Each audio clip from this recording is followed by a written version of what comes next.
Hey, I'm Ben Weisenstein. Some people call me B Weiss.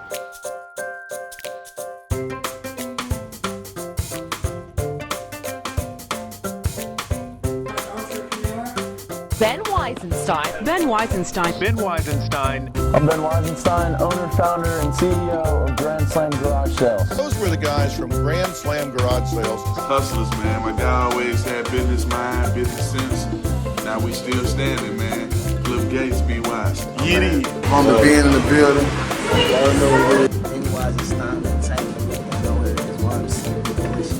At the end of the day, it's about results. And with working with Ben, that's what I got. He reduced a lot of my stress. Ben was amazing. Best businessman. Oh, thank you, sir. Fucking world. When it comes down to respect and loyalty, we see exactly eye to eye on that.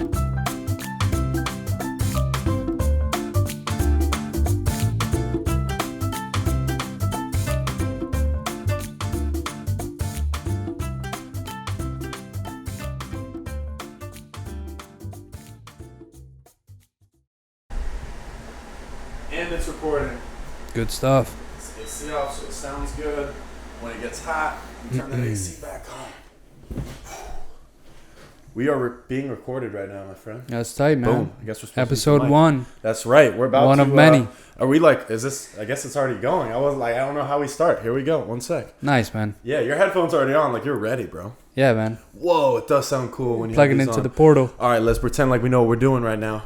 Yeah. All right. So let's get this shit real comfy. Hi, everybody. If we're already, like, on. I guess we are. Deep breath. Yeah, that Wim Hof. That Wim Hof. No Wim Hof right now. Yo, I was thinking about doing some Wim Hof before we got started. Nice. I actually did some. I did a little bit. How was it? I forgot that we were supposed to do it together. I know we were. Yeah. I feel like we should just do that Yeah. on air in a minute. I'd be Yeah. down. I mean, I don't mind. Yo, so I did 3 rounds. how was it? Amazing, as usual. Amazing as usual. Yeah. Like top notch. Top notch. Bro. Just, more awake, more calm. Yes. Peaceful, calm. Yes. Yeah, You did some energetic. meditation before we started, didn't you? I did, yeah. I feel like that was a good move. What kind of meditation?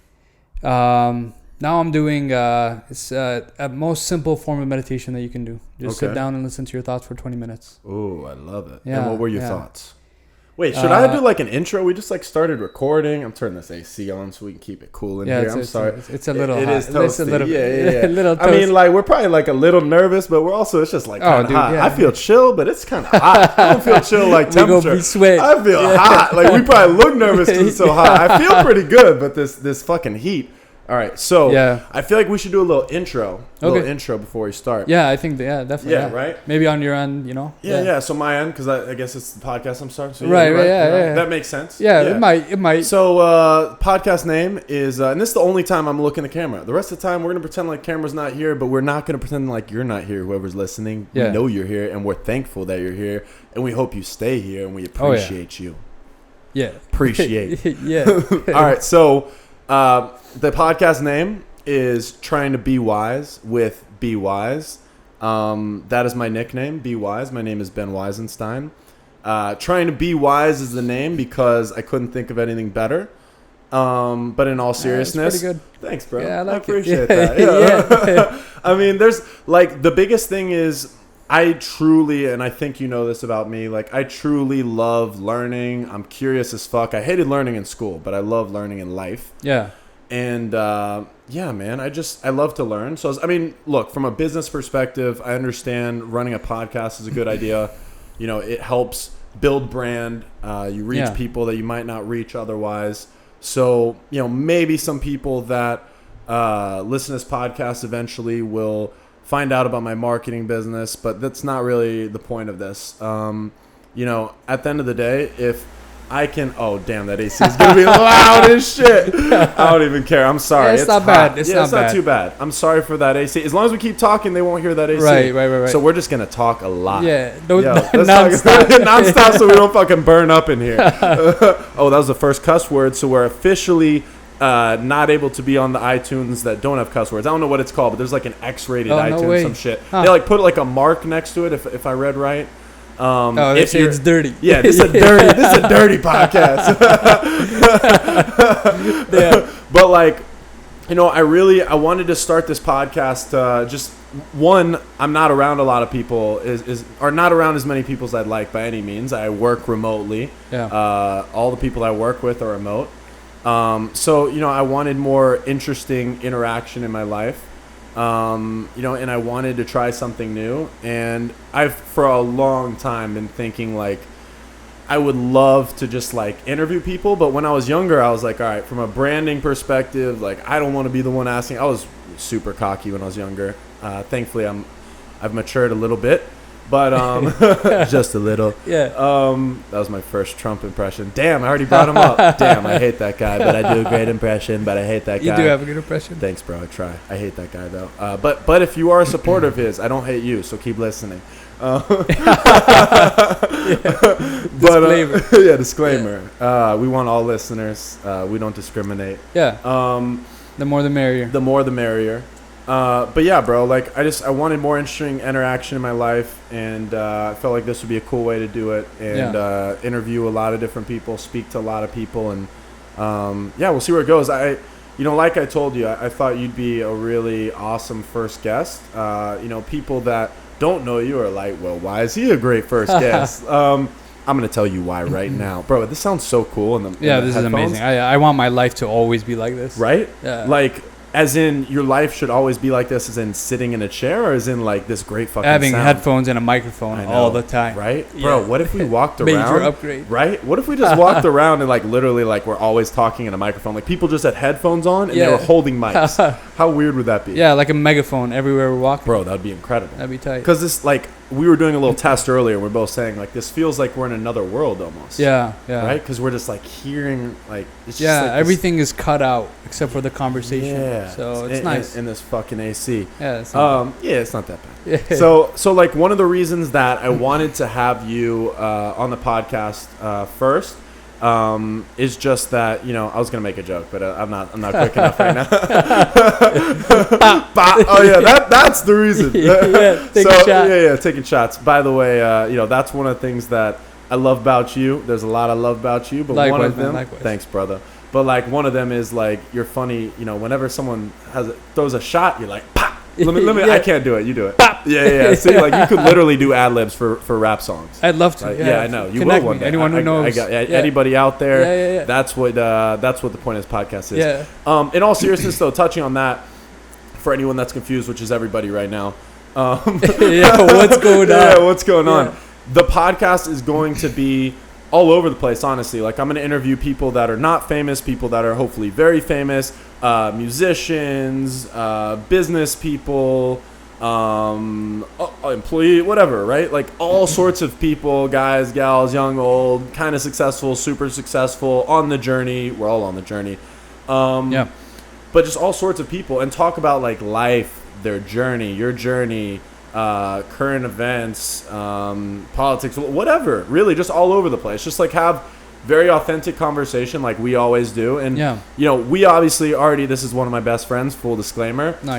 Brother, appreciate it. For life. That's right. Faux life. F-O apostrophe. That's right. Put that apostrophe in there. Yeah. My mom's an English teacher, so I got to have that, apostrophe, proper bro. grammar. Yeah. You got to have that grammar right, bro. It's just by watching. Yeah. People are going to hate my laugh, by the way. I'm sorry in advance. And, one of the things, admittedly, that I can't say super worried about, but I know comes with the territory is the second you do this and, like, you put yourself out there, like, you're running a podcast and shit, like, there are losers on fucking YouTube who are going to talk shit no matter what. Right. And so my thing is, ahead of time, I think I'm just going to try to not read comments, even though, because also there might be, hopefully, a lot of good. Sure. And I don't want to, like, that to get to my head, and I also don't want the negative shit to get to my head. Yeah. So I want to just literally do this very genuine and just interview a ton of people, have authentic conversation, try to legitimately bring a lot of value to people that are watching. Right. And at the end of the day, the value that I'm trying to bring through, really the guests, not me, is showing people different ways to live life and maybe improve their life and be happy and whatever it is. I'm still learning, and that's another reason, going back to the name, that I'm calling it Trying to Be Wise, because I'm not that wise. I'm a little wise, but I'm trying to be wise, and I'm trying to, people call me Be Wise because my name's Ben Weisenstein, but all jokes aside, I'm trying to learn, and I feel like I can learn from friends of mine, people I don't know, and all sorts of people.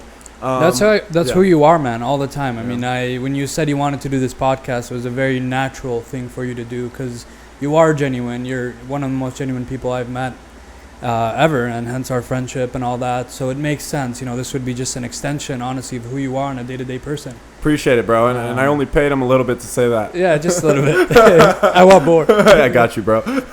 Installments. Unmarked Bitcoin. Got you. Yeah. But like one of the reasons that I wanted to have you on first is honestly, bro, like when it comes down to all the people I've ever met and all my friends and everything, you are one of the people that legitimately, like, it's real. You are all about self-help, like personal development, like improving your life, chasing your dream. Like you are already successful. Obviously, we'll get into that, but you are going very far in life. I know that for a fact. And that's in business, but that's also in personal life. And I think that you get it. And that's why I feel like, I need to shut up soon and we're going to start letting you talk. But people there's a lot of value that you have to offer the world, bro, honestly. So it's like, dude, like, obviously, like, no one's really watching this shit yet. We got like 5 views, 10 views. Shout out those 7 views, bro. Mila's one of them. Yeah, Mila, his dog is awesome. that German Shepherd. Yeah, she'll be on here too eventually. Yeah, but like, that's the thing, whether it's 10 views to start, turns into a million 10 years later, who knows, right? But either way, like, we're just going to go into this and just give it our all. Absolutely, man. So with that said, I honestly don't have much of an agenda. Maybe that's not the way to do this. Sorry, guys. But like, it took a lot of time to just figure out even how to put a podcast together. Yeah, it's a lot of work. You've been putting a lot of work into it. Yeah, bro. Appreciate it. It's it feels good to like be in this moment now. And it's a long time coming. Yeah, right? But like, exactly. So like, to give people a little more context, because now we've like gone over, what the podcast is to an extent, and kind of like what we're trying to do with the podcast, and maybe I said a little bit about me. I'm an entrepreneur. I live a kind of interesting life, I guess. People, I think, will learn about that throughout. I don't really want to talk about myself too much now, so let's just dive in. Like, I don't know if I don't want to put you on the spot too much. We want to make this shit natural, but we land. We got the ice water. That's not going to be very icy soon. Yeah, but hydrate. Bro. Yeah, hydrate. But like, from a start, I guess on a high level, if you just want to like, like tell, like if you're, because here's the thing, when it's a guest that I don't know, I'm obviously going to be asking certain things I legit don't know. Right. There's a lot that I still don't know about you, but here, for sake of candor, I'm gonna ask some questions right now. Sure. That I do know the answers to, but just so people can know. So, of course, yeah. So, makes sense. Where did you start? Where were you born? Yeah, man. So I grew up overseas. I was born in the Middle East. My parents are originally from Iraq, and they left there in the, I'm going to get this right, early 80s. Bro, you better get that exact date. Yeah, they're probably, so they left in the early 80s, and they bounced around between a lot of jobs, between Europe and the Middle East. I was born there. I have 3 sisters who are You were born where in the Middle East? I was born in Saudi Arabia. Beautiful. My parents are... Bro, I actually honestly didn't know. I thought you were born in Iraq. No, I was only there for about 2 weeks in 2002. In Iraq? Yeah, ever. That was it? Is it? Yeah, wow. Besides that, I haven't seen it. Interesting. Yeah. I didn't realize that. Wait, so you were born in Saudi Arabia originally? Yeah. My parents were there for a few years. My dad was teaching with a medical school there. Nice. So they were there for a few years. Were they from Saudi Arabia originally, both your parents? No. They're originally from Iraq. Nice. And they left there. I mean, they lived there their whole lives. Yep. Actually, my mom bounced around a little bit, but for the most part, that's where their families are. Yep. And then when keep going. Yeah, early 80s, they left there. Like I said, they bounced around between Europe and the Middle East. I mean, there's probably like 7 or 8 countries. Yep. Most of it I don't remember. I was a really young kid. Why don't you remember that? You need to remember everything. Yeah, early memories. But yeah, so they, I was born there. Memories there, not much. I mean, surprisingly. Yeah. Life was pretty regular there. I mean, I was only 9 years old when I moved here. Yeah. Wait, so at 9 years old is when you moved to the U.S.? Right. Okay. So from Saudi Arabia? Right. Okay. So first place, I mean, we didn't live there. I didn't live there the whole time. There was a part where I was in Turkey. Mm-hmm. How long were you in Turkey? I want to say, I was really young. This was like toddler age. Was it better than chicken or? Damn, first bad joke of the podcast. Yeah, no, it was, again, I don't honestly remember all that much. Yeah, fair. But I do remember there was some struggle in the move here in language. So, Interesting. I mean, obviously, English was not my first language. Yep. Wait, so what was your first language? Just a Arabic. stupid question. Yeah. Arabic. Yeah, Arabic. Yep. Yeah. And so when we moved here, the first place we moved to was Maryville, Missouri. Maryville, Missouri. Small town. What the hell goes on in Maryville, Missouri? Super small town. Yeah. My sister had gone to school there. Okay. My oldest sister. Your oldest. So you have 2 or 3? 3 sisters. 3 sisters. Two yeah. older and 1 younger. Yep. So my oldest sister had come before my family or my parents for school here in the U.S. in Missouri. Interesting. That was kind of a temporary thing, and then she transferred to Michigan. Nice. My dad had also gotten a job in Michigan at around that same time, so it all kind of made sense. Yep. And I think that was in 99. Nice. Yeah. What was the exact date in 99? We need a day. I actually know the exact date. It was December 31st, 1999. December 31st,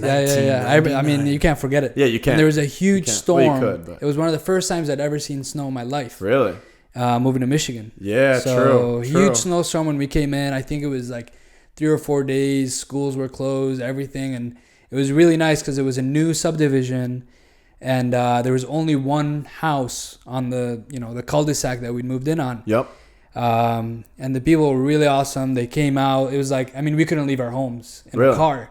So they walked over. They brought us a small TV set, some like home-baked cookies. Like, I love it. Really nice. Dude, what kind of cookies? I got to know this. Probably chocolate chip. I love I would it. hope chocolate chip. Yeah, right? Yeah, I don't want no macadamia. Oatmeal raisin. Oatmeal raisin. Come on. Maybe like oatmeal raisin with chocolate chip would be decent. I'll take chocolate chip. Yeah, chocolate chip all the way. I'm with you, bro. Yeah. I'll No straight nuts. chocolate chip. No nuts.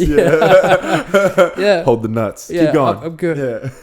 Yeah. Yeah, man. So we, moved from Maryville, Missouri to Michigan. Yep. And, I mean, that is what I would say was the foundation of my upbringing. I mean, I was there from, again, 99 until 2017. So wow, yeah. So you were there for a long time. the vast majority of my life was there. I've only been here in California for 2 years. Exactly. Or less than 2 years. Yeah, that's so crazy. Yeah. In like growing up in Michigan, obviously weather-wise is freezing, right? Like, yeah. Does that affect like your mood and stuff, and like how much you want to go outside and whatnot? 100%. I mean, don't get me wrong. The seasons there are amazing. Yeah. I mean, you see the fall. It's got a very distinct feeling. Yeah. Winter, I mean, obviously, it's nice. The first few days, you're like, wow, there's snow. It's cool. It's, the snow is still white. Yep. Wait, is there snow that's not white? Yeah, because what happens is like, what happened was a couple of weeks into winter, when the snow lands and then it starts accumulating, it mixes with the dirt and it turns brown. Dirty snow. It's not nice. No. They call that shit dough? Dirty snow? Yeah, so no, it was. I mean, I still liked winter a little bit for the first, few weeks, month, but I never got used to it. I mean, I lived there for 17, 18 years, and I never quite adjusted to the winter. Yep. Were you playing sports at all? Like, were you in the snow? In the winter, you could. We played football, tag football sometimes. Yeah. Did you go skiing, snowboarding? I never really got into it, and I regret that. Yeah. I mean, Michigan's a fantastic place for that stuff. It's got a lot of like nice ski resorts. I never got into it. I mean, I know there's also some here in California. Yeah. It's on the bucket list. Yeah, it's on the bucket list. Hey, it's not too late. Yeah. Well, so in California, what do we have? We have Big Bear. Big Bear. I know there's one. It's like an hour and a half. It's like Tahoe. 2 hours north. Tahoe. Is that it? Yeah. I can't remember the name of the other one, but there's a few nice ones. Like it's a cool place. I mean, I know there's places next to Yosemite, I think. Yosemite's how far from like Orange County area where we currently are right now? Probably like 8-9 hours. 8-9 hours. Yeah. Okay. Yeah. Not that bad. Yeah, I mean, it's definitely. I could be wrong. I've only done the drive actually from LA, and with traffic. You hear that AC coming on loud. we were talking about pretending like it wasn't coming on earlier. Now I just feel like I'm gonna call that out every time it comes on. Yeah. Like people just make it all that much more obvious. Yeah, exactly. Yeah. So in case they didn't notice, now they will. So then you went to University of Michigan, right? Right. So to study business, right? Yeah, it was. It's a good school, but it was in our backyard, so that was convenient. Yep. With my family always moving around. Like I said, between Europe, the Middle East, and then moving to the U.S. Yeah. They didn't spend all that much time in one place, and they always. I mean, I can't imagine their story. Having left.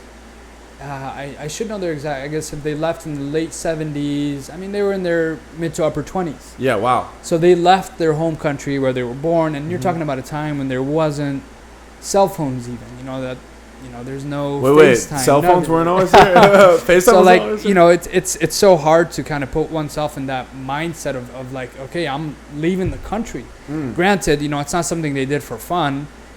They were forced to. Wait, they didn't come for Coachella? Yeah, Fire Festival. Oh, okay, yeah, Fire Festival. That shit was a mess. Yeah. So why did they come? So at the time, I mean, they wanted. So they were physicians, and there was limited opportunities there. There was also political issues going on at the time. Yeah. So in a sense, I mean, it was a pursuit of a better life. Mm-hmm. And unfortunately for them, everything works out obviously exactly how it's supposed to. Mm-hmm.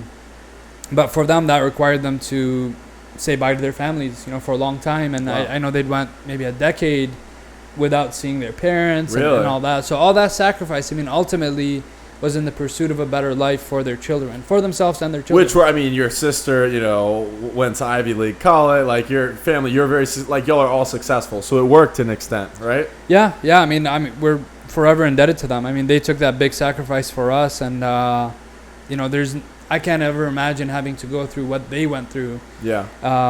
But we can only do what we can to try to make up as much as possible for them. True. And on that point, little transition. You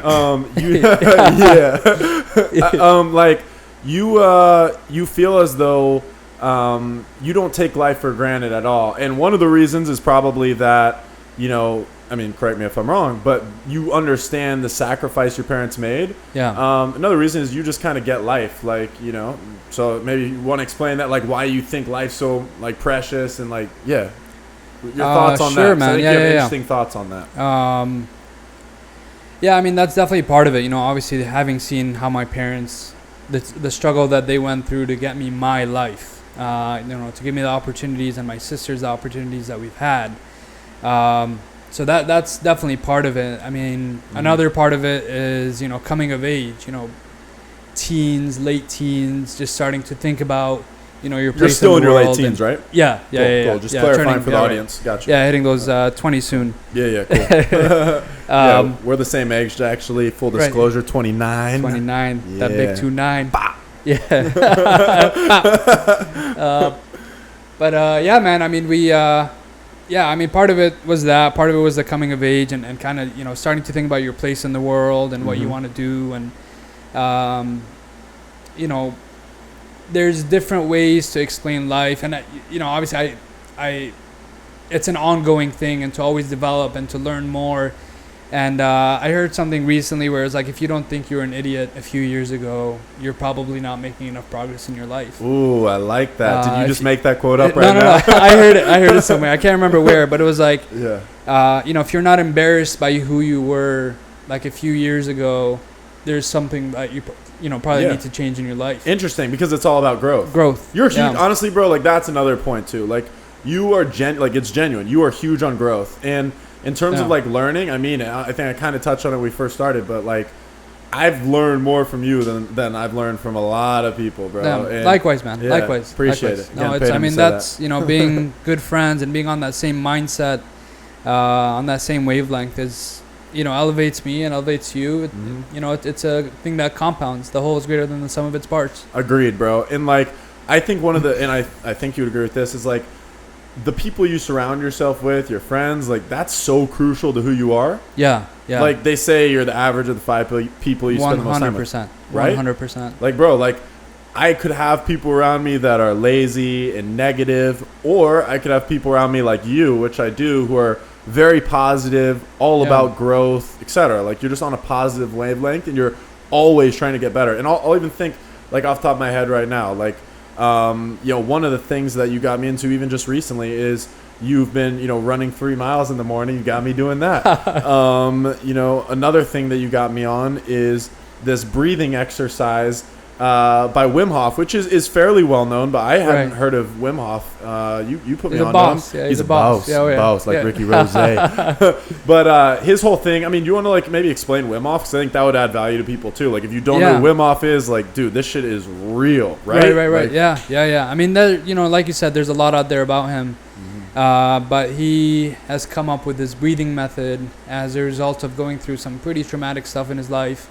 I think his wife passed away like by suicide, right? I think it was suicide. Yeah. A few years, I think, into their marriage, or early on in their life together. But they did, I think, have kids at the time. So he was left with the responsibility of handling all that. And I don't recall exactly how the specific mechanism that he came up with, or how he did the breathing. And I think he went through a long journey until he arrived to the breathing. He wanted to relieve anxiety. He wanted to make a positive contribution to the world, and he definitely has. His breathing method is very simple. It's a series of 2 or 3 different types of breaths. If you do the full set, it takes about 15 minutes. I mean, we've done it a bunch of times. I love it, bro. Honestly, like after we do it, I feel so calm and relaxed and like just ready to take on whatever. It's a calm energy. Bro. You feel more awake, but you're also more calm. Exactly. So and it's bro, a really I think, powerful thing. And you said anxiety. Like, I mean, I'm gonna try. My thing too is I want to be. I appreciate you calling me genuine. I'd like to think I'm pretty genuine, but I want to be like legitimately 100% like open on this podcast. Like, I don't want to really hold back. And so the truth is, bro, and I don't think this is like crazy thing to say. Like everyone, I have anxiety. I think everyone does. Different points. It's not like a crazy thing. If you don't have anxiety, I can't imagine. Probably not a human being. You know what I'm saying? I mean, it's part of existence. Exactly. And so one of the ways to combat anxiety, you really feel, is this breathing exercise.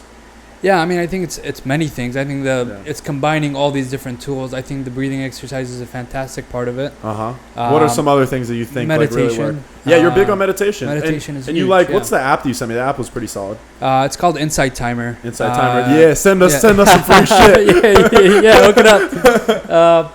But it's a basic app. I mean, there's a lot of guided meditations on there. There's what I personally use is just a timer, and it's not. I mean, it's like the timer on your iPhone, but it's got like a gong, so it makes it a little bit more. Bong. Just the beginning and end of it. It kind of, when you get used to it with that training, it kind of just puts you in that mindset more easily, and then when it happens, it snaps you out of it. Yep. But I just do, like I said, a basic meditation. I've been doing 20 minutes every day for a while now. So you do 20 minutes a day, consistent, 7 days a week? 7 every day. How long have you done that for? So I have streaks. I mean, I do it for, right now I think I'm about 73 or 74 days. I missed 1 day. Wow, that's fucked up you for missing a day, bro. And it's good. I mean, it's one of those things where you just realize that you get so much value out of it that it would be silly not to do it. True, fair. And why, while we're on that, what is the value that you feel like you get out of it, like from meditating? Like, I mean, it calms you down, it focuses you, right? Like, all of that. Definitely calms me down, helps with focus. Feel in a weird way. So it kind of starts out, and there's a progression. I mean, when I first started doing the meditation, and it's actually really interesting. I don't understand why it happens this way. But like if I went, and I haven't at all been consistent. I mean, I'm on like 70 something days. Before that, I probably did it like once every few days. I've been through periods of time where I've done months without doing any meditation. Really? So, when I am able to be on top of those habits and to do the meditation, to do the morning runs, to jump in the ocean into the cold water. Bro, we got to talk about that too. We got to talk about all that those as well. things. And it's so when you do those things consistently, again, I feel like the whole is greater than the sum of its parts. But especially as far as the meditation, that first 20 minutes, the first day feels like hours. I'm looking at my phone maybe 10 minutes in. I'm like, is it still actually counting the time? Maybe my phone turned off or the battery died or something. But it only takes a couple of weeks of doing that consistently. And then like, I feel like now I'm at a point where, and again, I've probably progressed at 1% of maybe what's possible, or even you're being humble, bro. I think it's a lifelong practice. I mean, there's people who've done this, for their entire lives. You prefer do you prefer guided meditation though, music, no music, or what? I prefer silence. You do? I like the silence. I mean, sometimes I'll sit on the balcony, listen to birds, listen to the wind. Do you talk to the birds? Do they talk back? Yeah, I chirp with birds. You would be a chirper. I could see you chirping, bro. But yeah, I mean, I like listening to either nature just as it is. Sometimes it is useful to do a guided meditation. I mean, there's, there's probably thousands of different types of Bro, guided I'm meditation. gonna call you out in a good way right now. Actually, in a real bad way. Okay, I gotta leave. Yeah, peace. Yeah, I was overall, I feel like I can manage stress pretty well, but there are moments, like all of us, where you get like overly stressed. And when you do, you just gotta like work out or just get outside or just call a friend. And I was really stressed at one point, and I hit you up, and you sent me that meditation to listen to, and the meditation is all about how you need to let go of the things you can't control. Right, you right. just have to let go of the things you can't control, and that's something that I'm not that good at, because I want to just like control everything in life to an extent, but you can't. Right. And so yeah, bro, like I think that is something that has been really helpful for me, and I think would be helpful for anyone. It's just like realize like you can't control everything, so you kind of just gotta let it go. Sometimes just do what you can do, control what you can't control. That's it. Yeah. That's an awesome meditation. I mean, I definitely every now and then have to listen to that one. Yeah. It just comes down to consciously delineating in your head.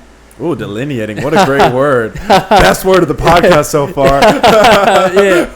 I've got a thesaurus right bro, here. same. I just haven't opened it yet. Yeah. Or, just kind of separating what in your mind, what you have control over and what you don't, which is such a simple, it's like, yeah, of course. But I feel like a lot of times, trying to control things actually increases the impact that they have on us, or at least for myself. No, So that's right. realizing like, okay, this is something that's completely out of my control. Yeah. Let me realize what I can do. Yeah. Do that, and just hope for the best with what's out of my control. And with that said, like, what do you think are some things that like all of us can control? Because there are things that we all can control, and things that we can't. By the way, I'm having fun just playing with this mic. Yeah. I've moved it around like 10 times now. Just like, is it good now? Is it better like this?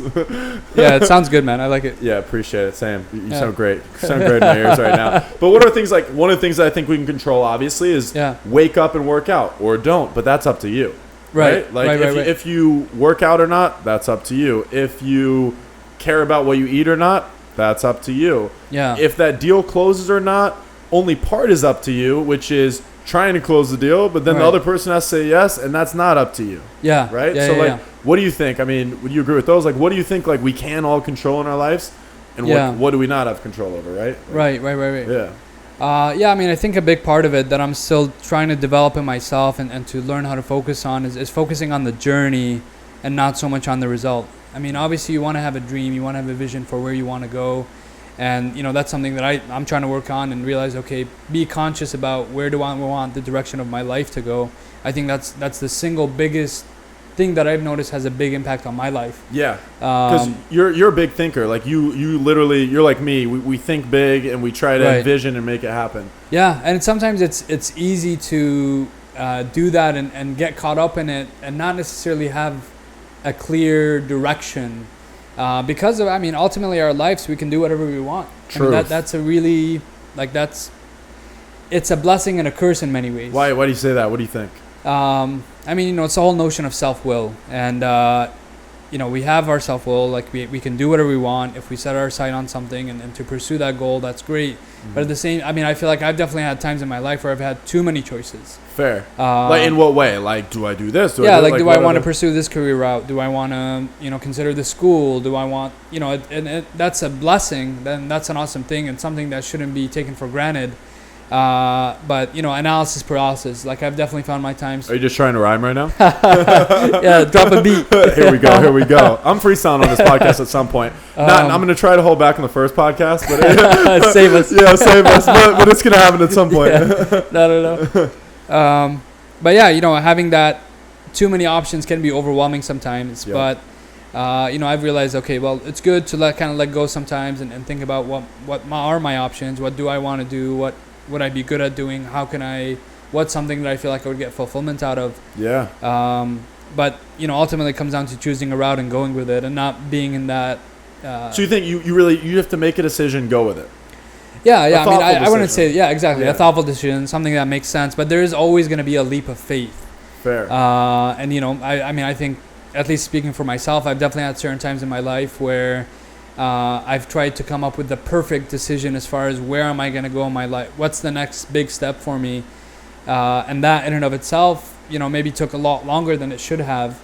But with that said, realizing, okay, like this makes sense for me, and just realizing that there will be a leap of faith, and embracing that. Exactly. There's always a leap of faith involved. Exactly. Yeah. And I mean, that's what's scary when you're embracing the unknown. That's what it is. It's unknown. You don't know what's going to happen next. Well, like if you in high school versus now, do you like, is this the path that you saw, like the path that you took? And maybe like, tell your story a little more. Like you grew up obviously in Michigan, came from overseas. Right. Went to University of Michigan to study business. And then what was the move like right after college? Yeah, so I studied business and math in Michigan, and my initial thought was, my freshman year, really wanted to get into the business school. Yeah, it's a good program. What's the name of it? Stern or some shit? Ross School of Business. Ross School. That's the dude who owns the Dolphins. Right. Cool. He just did the Hudson Yards project. Yeah, he works with Gary Vee, so it makes sense. Exactly. Did you so you heard him speak at some point, right? I did. He definitely visited the business school a couple of times. I saw him there. I also went to another talk of his. He had a talk at Wayne State Law School. Wayne State. When you said Wayne State right now, I just heard Wingstop. We had Wingstop like 2 hours ago, bro. That Wingstop was glorious. Bro. Oh, yeah. Wingstop. Please, Ricky Rose, will you send us some Wingstop? That lemon pepper dry rub. Bro, that lemon pepper was bomb. Yeah, that was amazing. Oh, my gosh. What do we get? We got the lemon pepper. We got garlic parmesan. Mango habanero. Louisiana. Louisiana rub. The dry rub. Ooh. Yeah. What's the difference between dry rub and wet rub? I tried dry rub for the first time a few years ago, and I've converted. I honestly don't know, bro. I'm not kidding. Yeah, I know there's probably not an actual wet rub, but like, I think they actually don't use a sauce when they're cooking. I think they use a mixture of spices and like herbs or just whatever. So it's a little healthier. Maybe I can imagine it having less calories. Yeah. But that's not why you did it, though? No, it's just a matter of pure taste. Yeah, because that is something, though, that you're big on. I mean, like, you're a thoughtful person. Like, you think into what you do. You think into what you eat, right? Like, I try to. Yeah, I try to, yeah. I mean you're really big. You're big about just eating healthy, living a healthy life. Right, right. For sure, man. Yeah, I mean, it's, there's all these, like, rivers that kind of feed into... I was waiting for a river analogy. Like my mindset, my health, all of that. Mm-hmm. What are those rivers? Let's go through those rivers. Diet being a big one of them. Yeah. So, trying to be conscious of eating the right things, obviously avoiding the wrong things. I'm just personally interested in it. What is the big... Because you've gone on some pretty interesting diets, actually, bro. Yeah. Like, you've had some interesting diets. Right. Like, did you have one that was like all sushi or some shit? It was a sashimi diet. Okay, so explain. Raw fish, little bit of rice. Mm-hmm. It was recommended by a dietitian. This was when I was back in Michigan. Okay, shout out to Michigan dietitians right now. Let's get the dietitians in the building. It was cool. I mean, it was a tough diet to do. I think I can't remember exactly how long I did it, but I think it was like about 2 weeks. Yeah. But the vast majority of the diet was fish. Again, it was fish literally like almost nonstop. It was a few meals a day of raw fish. It started out good. I mean, I went out of my way to get like good quality fish. I talked to one of the sushi chefs, and they what's his name? Do we want to give him a shout out? I don't even remember. Sorry, we're not giving you a shout out, bro. Sorry, man. But yeah, so I did that diet. I mean, it was cool. I mean, I would say that was just a cool experiment. I can't remember exactly what. I felt a little bit more energy. Maybe it was like kind of a cleanse. Because I feel like a lot of these things is definitely what you put in, but it's also what you take out. Like an elimination diet. So I wasn't obviously eating junk food at the time. Ultimate cheeseburgers from Jack in the Box? Bacon cheeseburger. I love it. So that was cool. I would say my best diet that I ever felt on. I wouldn't say I'd do this long term.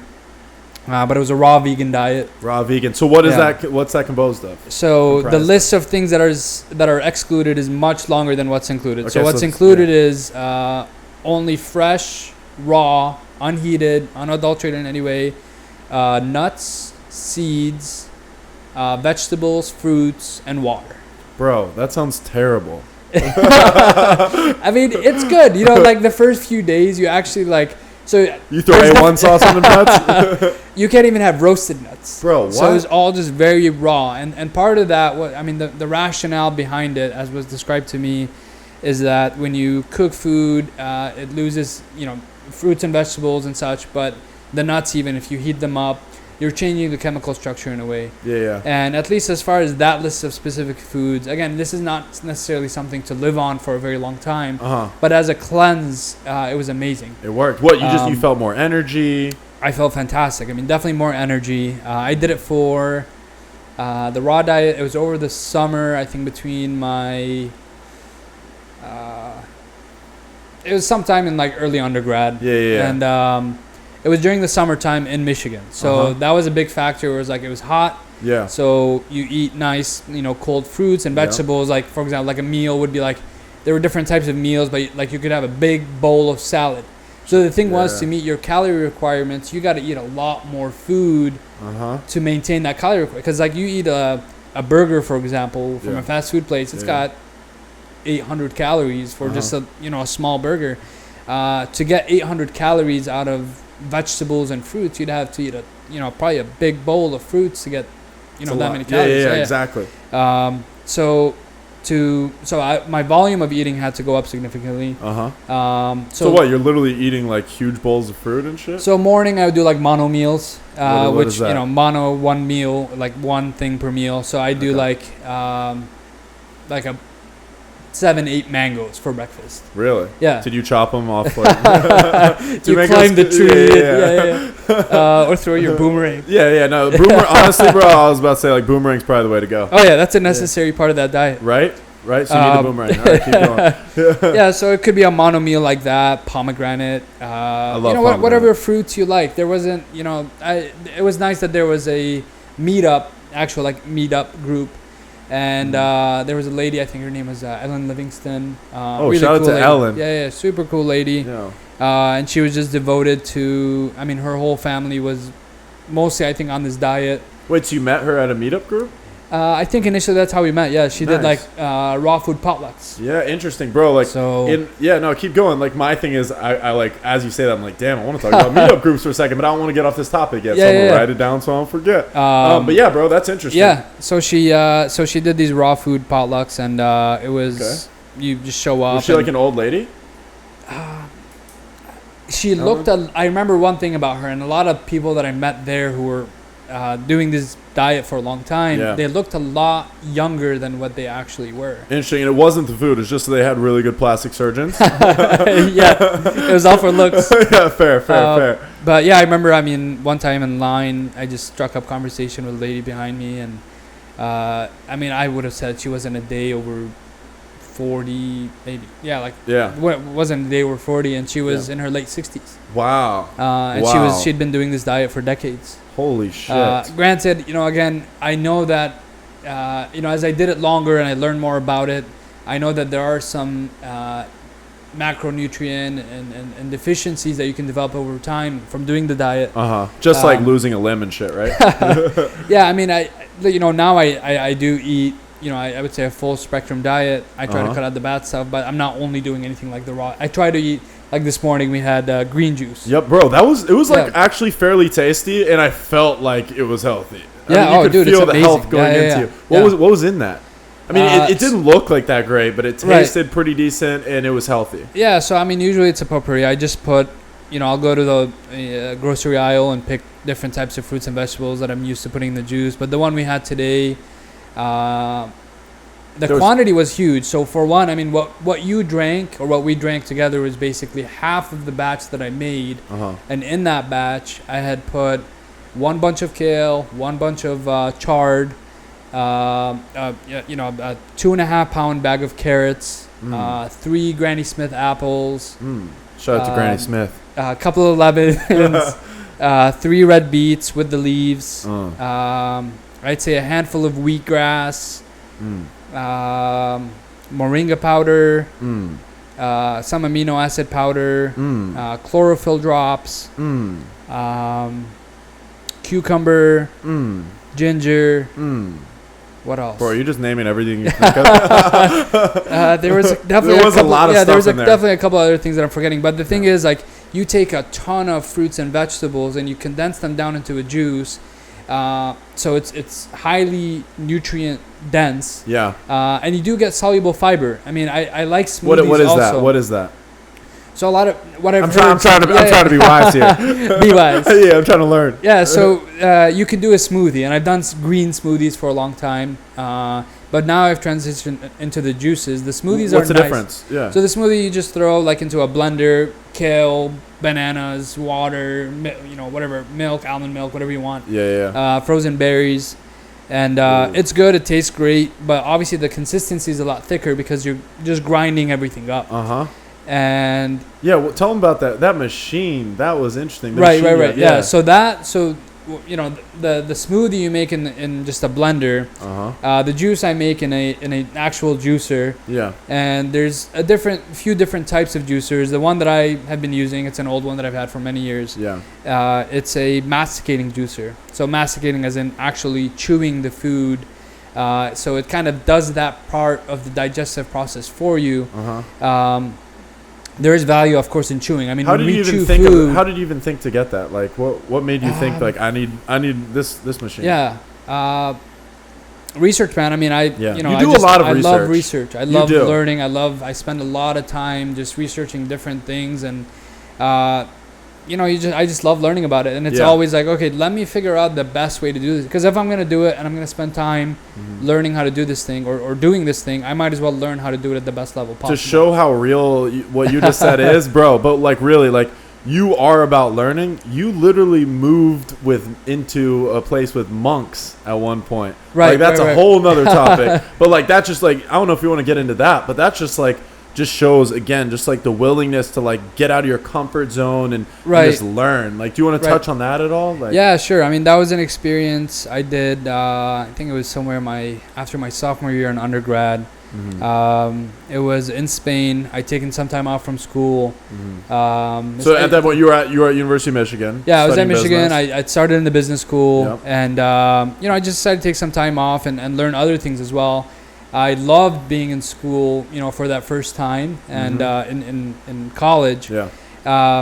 But there wasn't a lot of life education. I mean, there was definitely a lot of academic education, which was fantastic and something I highly believe in. Yeah. But there just wasn't a lot of learning about, and maybe that was just the majors that I chosen, in doing business and math. Maybe if you did something more liberal arts, Yep. You would get into those things. But I wasn't in a rush to finish school.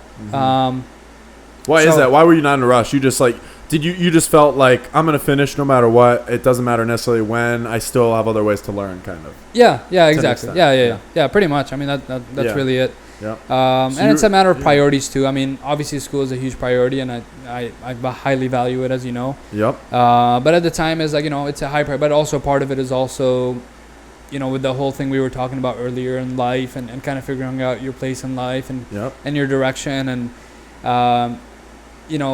again, we've talked about how it's all the process of the journey and how you get there. That's all what it's all about.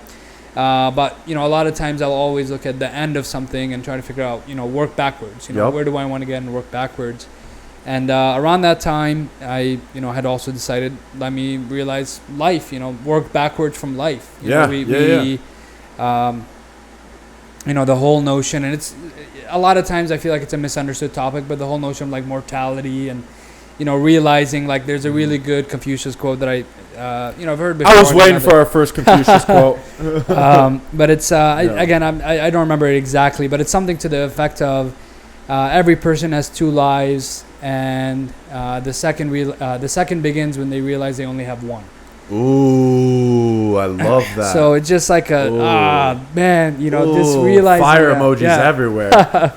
So realizing that, and I think honestly part of that was I think I'd went to there was a community funeral at some point. I think an elder person had passed away, and it was actually my first time being at a funeral. Wow. So. I wouldn't say necessarily that was the defining moment, but it's a real moment. It was a lot of things that were happening around the same time. Was it someone close to you, or was just? I don't even think it was. I think we're just witnessing, someone going into the ground and dirt being put on top of it. Bro, that's like I gotta chime in there. Like, yeah. Bro, like, I would say that really, really, really resonates with me because I would say I've always felt like I got life. Like ever since I was a little kid, I was like, I want to do huge things and I want to help a ton of people and I want to just do huge things in life and just like live an amazing life. And I always felt like life is short. So I always kind of got it like from a young age for some reason. Like I kind of got like, I got to go for my dreams. It was the reason I was like selling lemonade at 4, just like grinding from an early age. Yeah.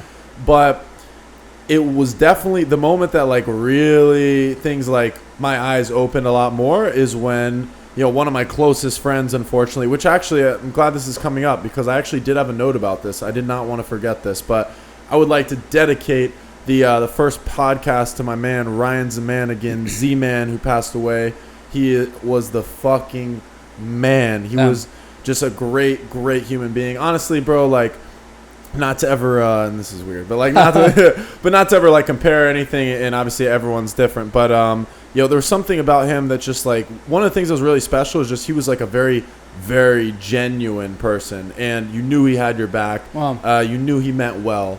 In addition to that, he was all about learning, bro. If you said something and he didn't know it, he would immediately go on his phone, not because he didn't believe you, but he wanted to learn more about it, and so he'd Google and read, and he's like, oh, did you see this part too? And he was always about learning and asking questions, which is why it's like I feel like it's only fitting first off to dedicate at least the first podcast to him when I'm trying to learn, trying to be wise, when that was what 100%. He was all about.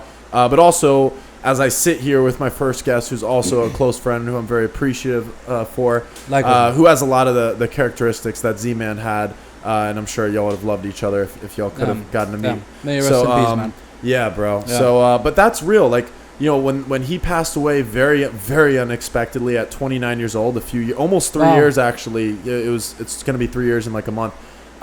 He was 29, our age, bro. That's insane.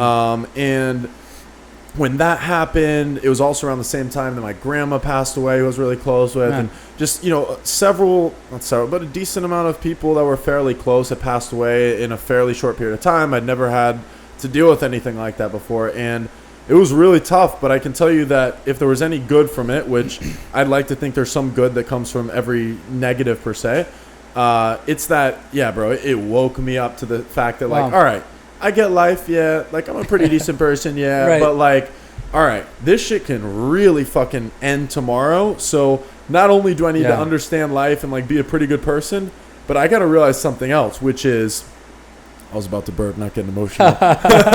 Holding back that burp, not trying to put that in y'all's ears. That Wingstop. That Wingstop is great, bro. But, like, where the fuck was I? I was trying not to lose my train of thought. Yeah, you were talking about life and you know, realizing with death and exactly. No, it can end anytime. Yeah, no, it just, you realize that, like, what is important in life is, look, I'm not going to pretend that I don't want very nice things in life. I do. I want to be very financially comfortable, and I'm not at that point yet. I want to get there, though, and I'm confident I will. Right. Confident you will, too. With that said, though, you know, I want to fucking masseuse every day. I want a chef. I want to, you know, I want, you know, to be able to give away a ton in terms of money and effort and whatnot. Right. So that's all very real. However, I know that that's actually not what's most important in life. What is most important is truly happiness. I know it sounds cheesy. Yeah. But it's bro, happiness does not just come from business success. Happiness more so comes from, like, you know, living a full life, helping others, having a great community around you, great friends, etc. So that's one thing that I really have learned for the better, that it's like, bro, like, at the end of the day, really, if you want to just get to the real, all that matters is happiness. As long as you can find happiness, you are good. The pursuit of happiness, man. I mean, I know... that was a movie. Can we get free tickets? Yeah, I think sponsorship here. I remember at some point hearing a lecture where it was like... I honestly don't remember who it was, but it was basically like, if you follow if you ask someone, what do you want to live life? And they say, like, money or status or fame or whatever. And you follow that line of questions. Okay, why? You know, why do you want money? Why do you want fame? Why do you want... And if you follow, or someone, you know, if you want a significant other, or if you want whatever, you know, material or maybe sometimes even immaterial things, if you follow the why, it almost always will inevitably lead to happiness. Oh, I knew you were gonna say that, bro. It's real. It's real. Yeah, it makes sense. I mean, that's life. Literally, Bro, that's life. And when you think about it, it's like, all right, wait. So I want money so I can get a massage because massage feels good, so that makes me happy. I want money so that I can help people because that makes me happy. So I can have a movie theater in my home. So it like does come back to happiness, but all those material things are one facet, Right. and the more important facet, in my opinion, is like having amazing real friends and frankly, eventually having like a loved one by your side, like a partner that you go through life with as well, right? Right, So, right. But yeah, I mean, what else would you say on that? Just in terms of just like chasing happiness, like what? Yeah. I mean, like you said, man, it comes down to again, not to always quote different people, but I think it's no, comes honestly, down to bro. learning Like from you others. have a lot of quotes in that head. Keep throwing them out here. Like if you want to throw everything starts with nothing at some point, you throw that. Whatever you want to throw, bro. No, I know Naval Ravikant. He's an entrepreneur. I forget what was the big company that he started. What was some type of like startup for funding other startups. We got Google. Keep going. And he talks about how he wants everyone to achieve financial wealth, to whatever that means for them, to realize that that's not what they were after. Yeah. That gives you the ability to then do the things that actually matter to you. And I don't think it's a prerequisite for it. I don't think that's the angel list guy. Naval's the angel list guy. Yeah. Oh, yeah. And I think that's true. I mean, I think that's, not that I've necessarily been through that process, but I realize, theoretically and from seeing people go through their own journey, who have experienced much more than I have, who say, you reach that point. It's not, there's been studies done as far as what's the marginal benefit you gain through, I think the cutoff was like, I want to say like 65 or 70K or something like that, maybe even less. As far as what's the added benefit or how much happiness and how much more satisfaction do you have in life between that and, let's say if you're making millions of dollars. Yep. And again, I don't know the specifics of the study and all of that. So let's just quote you on whatever you said.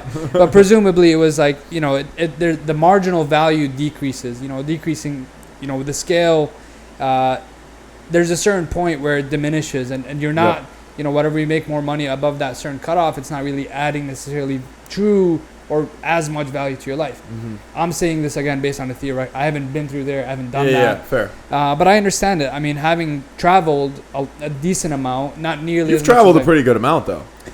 Decent amount, yeah. I mean, I definitely feel like there's a lot more places that I'd want to see. But what's the coolest place you've been so far?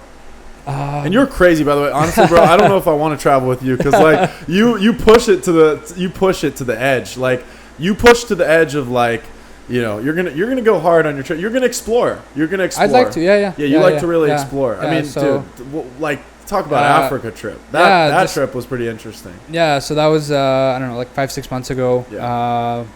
Two good friends of mine we went to South Africa. Spent I think about 10 days there, and then went up to. You got robbed when you were there, right? I did. I got robbed on my first day. Bro, yes. How'd that go down? So you get off the plane. It was our first night, man. We went out on the town and trying to get a feel for the city. And again, it's one of those things where it's like, let's just enjoy it. Let's walk around, see, get the feel. And I forget the exact part of town that we were in, but it was one of the parts of Cape Town. Yeah. And supposedly that's like a part where people will get robbed, right? So later we found out that wasn't probably the best area for tourists to be. Yeah. Clearly. Yeah.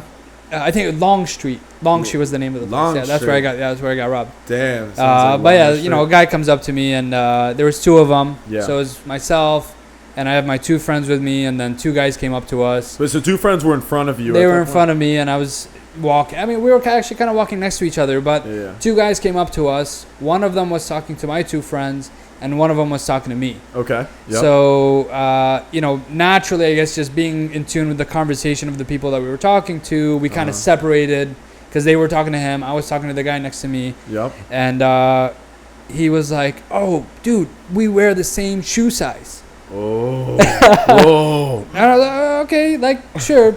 Like, maybe we do. Saying? Maybe we don't. Yeah. And he kept saying, he's like, yeah, we have the same shoe size. It's a weird thing to say. And he said that randomly, like mid-convo?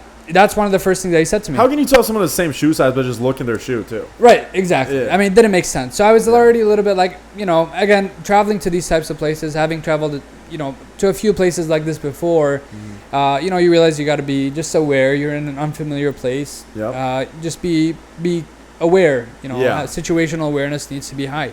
Yeah. You know, you want to enjoy it, but you also got to be comfortable. And True. you know, you want to be comfortable, but you also got to be aware. True. So anyway, so we're walking, and he's like, we've got the same shoe size, and he comes up to me and he's like, listen. What was he wearing? Did he have shoes on? He was dressed really fly. I mean, he had some nice gator shoes on. Gator shoes? Yeah, really. Bro, you wouldn't think a guy with gator shoes is about to rob you. Right, yeah. So like snake shoes, he's robbing me. Yeah, if he has snake shoes on, he's robbing me. Gator shoes, you're good. Yeah, no, he was wearing nice shoes. I mean, he was wearing like jeans, and he just seemed like a local guy who maybe was just out on the town and saw some tourists and was just striking up a conversation. Yeah, and you're super friendly. You're talking to him. Yeah, I mean, you know, that's a big part of it also in traveling. You want to get to know the locals and speak to them and all that. So, you know, so he comes up to me. He's like, we've got the same shoe size. He comes up closer to me, and then he puts his right foot next to my left foot. And I realized that our shoe sizes are nothing alike. I mean, his shoe had like this huge horn on the front. Yeah. So the only thing that was similar was you both had gator shoes on, right? Yeah. So I took one pair of shoes with me for that, like whatever it was, like 3 weeks or a month. Yeah. Because I only took a backpack, and I didn't want to pack heavy. Wait, how long was the trip that you took a backpack for? It was a little over 3 weeks. 3 weeks? And how do you pack everything for 3 weeks in a backpack? So that's another thing is I love, you know, that was like going through that experience, you realize, I mean, you really don't need all that much stuff day to day. Yeah. I mean, obviously I have a lot more stuff here that I use in day to day, but what do I really need for basic life? What do you need? And it was, you know, a few pairs of socks, a few pairs of underwear, a couple of pairs of pants, a couple of t-shirts, a long sleeve, you know, toothbrush. Yep. That was it. I mean, what about some toothpaste? So you just want the brush, no toothpaste? Yeah, that was it. I mean, it was like, it was fine. I was totally fine. I never felt like I needed something that I didn't have. Interesting. And were you doing laundry? And we weren't staying at hotels or anything. I mean, we were. So you're just wearing the same shit every day. Like, who cares? I mean, so what would happen is it would like 3 or 4 days. You go through your clothes. Yeah. And I mean, South Africa, the part we were in was a really nice area. You know, we obviously drove around a lot, but the place that we were staying in was an Airbnb. Okay. Which was, again, really cool that was there and all that. So it had a washer dryer in it. Legit. Airbnb, bro. That is such a like legit business. Insane, man. Insane. Right? Yeah, beautiful. That and Uber. It just like allows you to go anywhere easily. Right, whether right. it's via car or staying in someone else's place. Yeah. We'll get into that later. Let's stay on this though. Yeah, so South Africa, we did stay in an Airbnb. When we went up, you know, more towards East Africa, it was Wait, let's get back to this robbing story though, bro. You haven't been robbed yet. Yeah, so he comes up to me. I realize our shoes are not the same size, but my friends are talking to his buddy. He's super nice, smiling, emphatic, all that. And he comes up next to me, puts his foot right next to mine, and he starts kind of grabbing my leg to align our feet together. Okay. So once he puts his hands on me, I'm a little bit sketched out. But again, I mean, I don't want to panic. You know, the number one thing is obviously don't panic. Stay calm. Always stay calm, be in control. Stay calm. And he starts grabbing my leg and kind of lifting it a little bit. And I'm like, like, again, this all probably like maybe happened in 5 to 10 seconds. This whole story. But you know, at the time, obviously, it felt like a lot slower when you were in it. Of course. And looking back at it. But yeah, so he grabs my leg. He's lifting my leg and stuff. So I realized he was being a little bit firm with my leg. Like there was no reason for him to have to grab my leg like that. Yeah. So I mean, it would make sense if it was a light grab, but it was a heavy grab. Yeah, like it was. There was some force. So that when I felt weird. that force, that's when I felt a little bit weird. Yeah. And again, my friends were in front of me, and by this point, we were actually a good. Wait, sorry to cut you off, but it would be weird touching the leg. Period. Let me just throw that exactly. out there. Like, Yeah. Exactly. Exactly. Yeah. So it was like they were 10, 15 feet in front of us, and maybe like 10, 15 feet, and so he's grabbing my leg. He's kind of like fidgeting with my leg. So I realized, okay, like something's going down right now. Yeah. I try to kind of move away from him, and he pulls me in closer. So that's when, okay. And at this point, your boys in front of you had no idea what was going on. No idea. They're in deep conversation with his friend, which I presume it was, you know, part of the ploy. Of course. So he's got them distracted. This guy's grabbing my leg. I try to push away, and he keeps pulling me in closer. So that's when I realized, like, oh shit, okay, something's going down right now. Yeah. In my head, I was like, I hope I don't get stabbed. I don't know what's happening. Yeah. Like, Do you think like I'm about to have this to is my fight, first place here, right? Yeah. So, I again, this all happened so quickly, but I went through the mental process and I realized, okay, I don't have my backpack on me. We were going out at night, so I made sure not to have my wallet on me. I had a little bit of cash in my front pocket. Just like $1 million cash? Well, honestly, we were millionaires in Uganda. Oh, really? Yeah. Oh, I got to hear about that. I'll tell you about that. Yeah, we'll get there. But yeah, so he's grabbing my leg. I feel like something's definitely going down. I try to push away. He pulls me in closer, and so I started thinking, what do I have with me? I didn't have my wallet. I know I have a little bit of cash, which obviously I was happy to give up. Yeah. I had my watch, but that was hidden because I had a jacket on, and was that on purpose? I had my phone. Okay. No, it just happened. I mean, Yeah. it might just have that coat that I had. It was like just a light raincoat, and it happened to get, I had like the elastic down to the wrists. Yep. So yeah, I had my phone, and I think I had the car keys on me. I was driving, and that was it. So Yep. My mind went, okay, like let me make sure I have, nothing is taken. This is my first day, and I took a drone with me. Oh yeah, I remember that. I'd gotten a gift as a drone as a gift like 2 weeks before, Legit. like completely unexpected. Yeah, So that was awesome, and you have to plug your phone into the drone. So there was no way I was gonna lose. Wait, my a little phone. more context too. How long in between the time that you landed and you were like, this shit was going down? Maybe 10 hours. That's crazy. Yeah. That's pretty soon. Yeah. You just got there. Yeah. Welcome. Welcome to Cape exactly. Town. Yeah, this is Cape Town, I right? mean, beautiful place. Don't get me wrong. And I definitely wouldn't generalize as to. You always got to be smart. We probably, had we done more research, would have known not to be at that place at that time. But in any case, it happened, and it was. So he's grabbing my leg. I think I'm like, okay, my phone. So I go and I touch my front left pocket where my phone was, and it was gone. And I get that sinking feeling in my stomach, and I'm like, oh shit, like my phone is gone. I'm gonna be here for another 3 weeks. By the way, it's just cool. This sounds cool. I'm just keep doing this.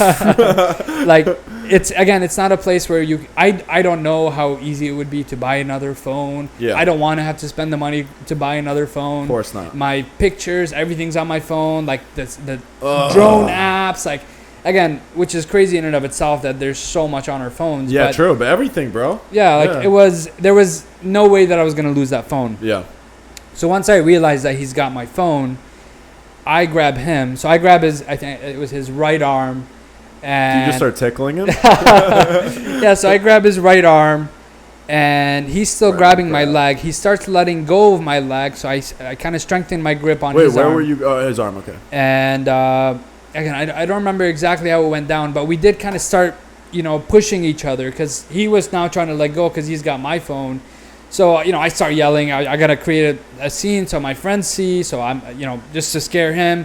So I start yelling at him, where's my phone? Give me my phone. And I think he didn't anticipate my realizing that he took my phone that quickly. And the reason I got really lucky. Yeah, and the reason you realized though is because you were aware to an extent for sure. I try to be aware, and again, I'm surprised that I realized that he could have being. But again, how many situations are there going to be when someone's coming up to you in that situation, True. like in that context? True. But in any case, so I realized he took my phone. I'm grabbing him. We're kind of getting to it. I'm yelling at him, "Give me my phone!" And I think he was caught off guard by the fact. I mean, I think what they were hoping was that.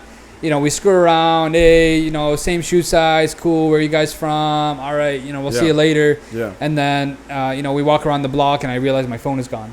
But, thankfully I got lucky. I realized it, I caught onto it. And so I started yelling at him and he's like, okay. So he reaches over and somehow my phone was in his breast pocket. I don't know how the hell it got there. I mean, we were right next to each other the whole time. Yeah. So, obviously very trained pickpocketer. Right. So he just grabs my phone, sticks it out, he pulls it out. And that was, my friend said that the moment they looked back was when he was holding out my phone and I was reaching up to grab it. So I reach up, I grab my phone, I got a good grip on it, and then I let go of him. What did your boys do? What were your boys doing? I mean, they turned back and again, they didn't even realize what. Exactly. I mean, as they told me, yeah. They're like, "Why the hell is he like?" And then I think they realized it. Took a second, yeah. Jeez. So he started walking back, and I had my phone, and he just let go and ran away. Again, I think I got lucky, one, in realizing that very quickly, that he had taken my phone. Yep. And two, I mean, it could have escalated. Maybe he could have had a gun on him. He could have had a knife on him. Yeah. So again, got lucky, in some ways, in other ways not. But overall, we got away blemish free. Right?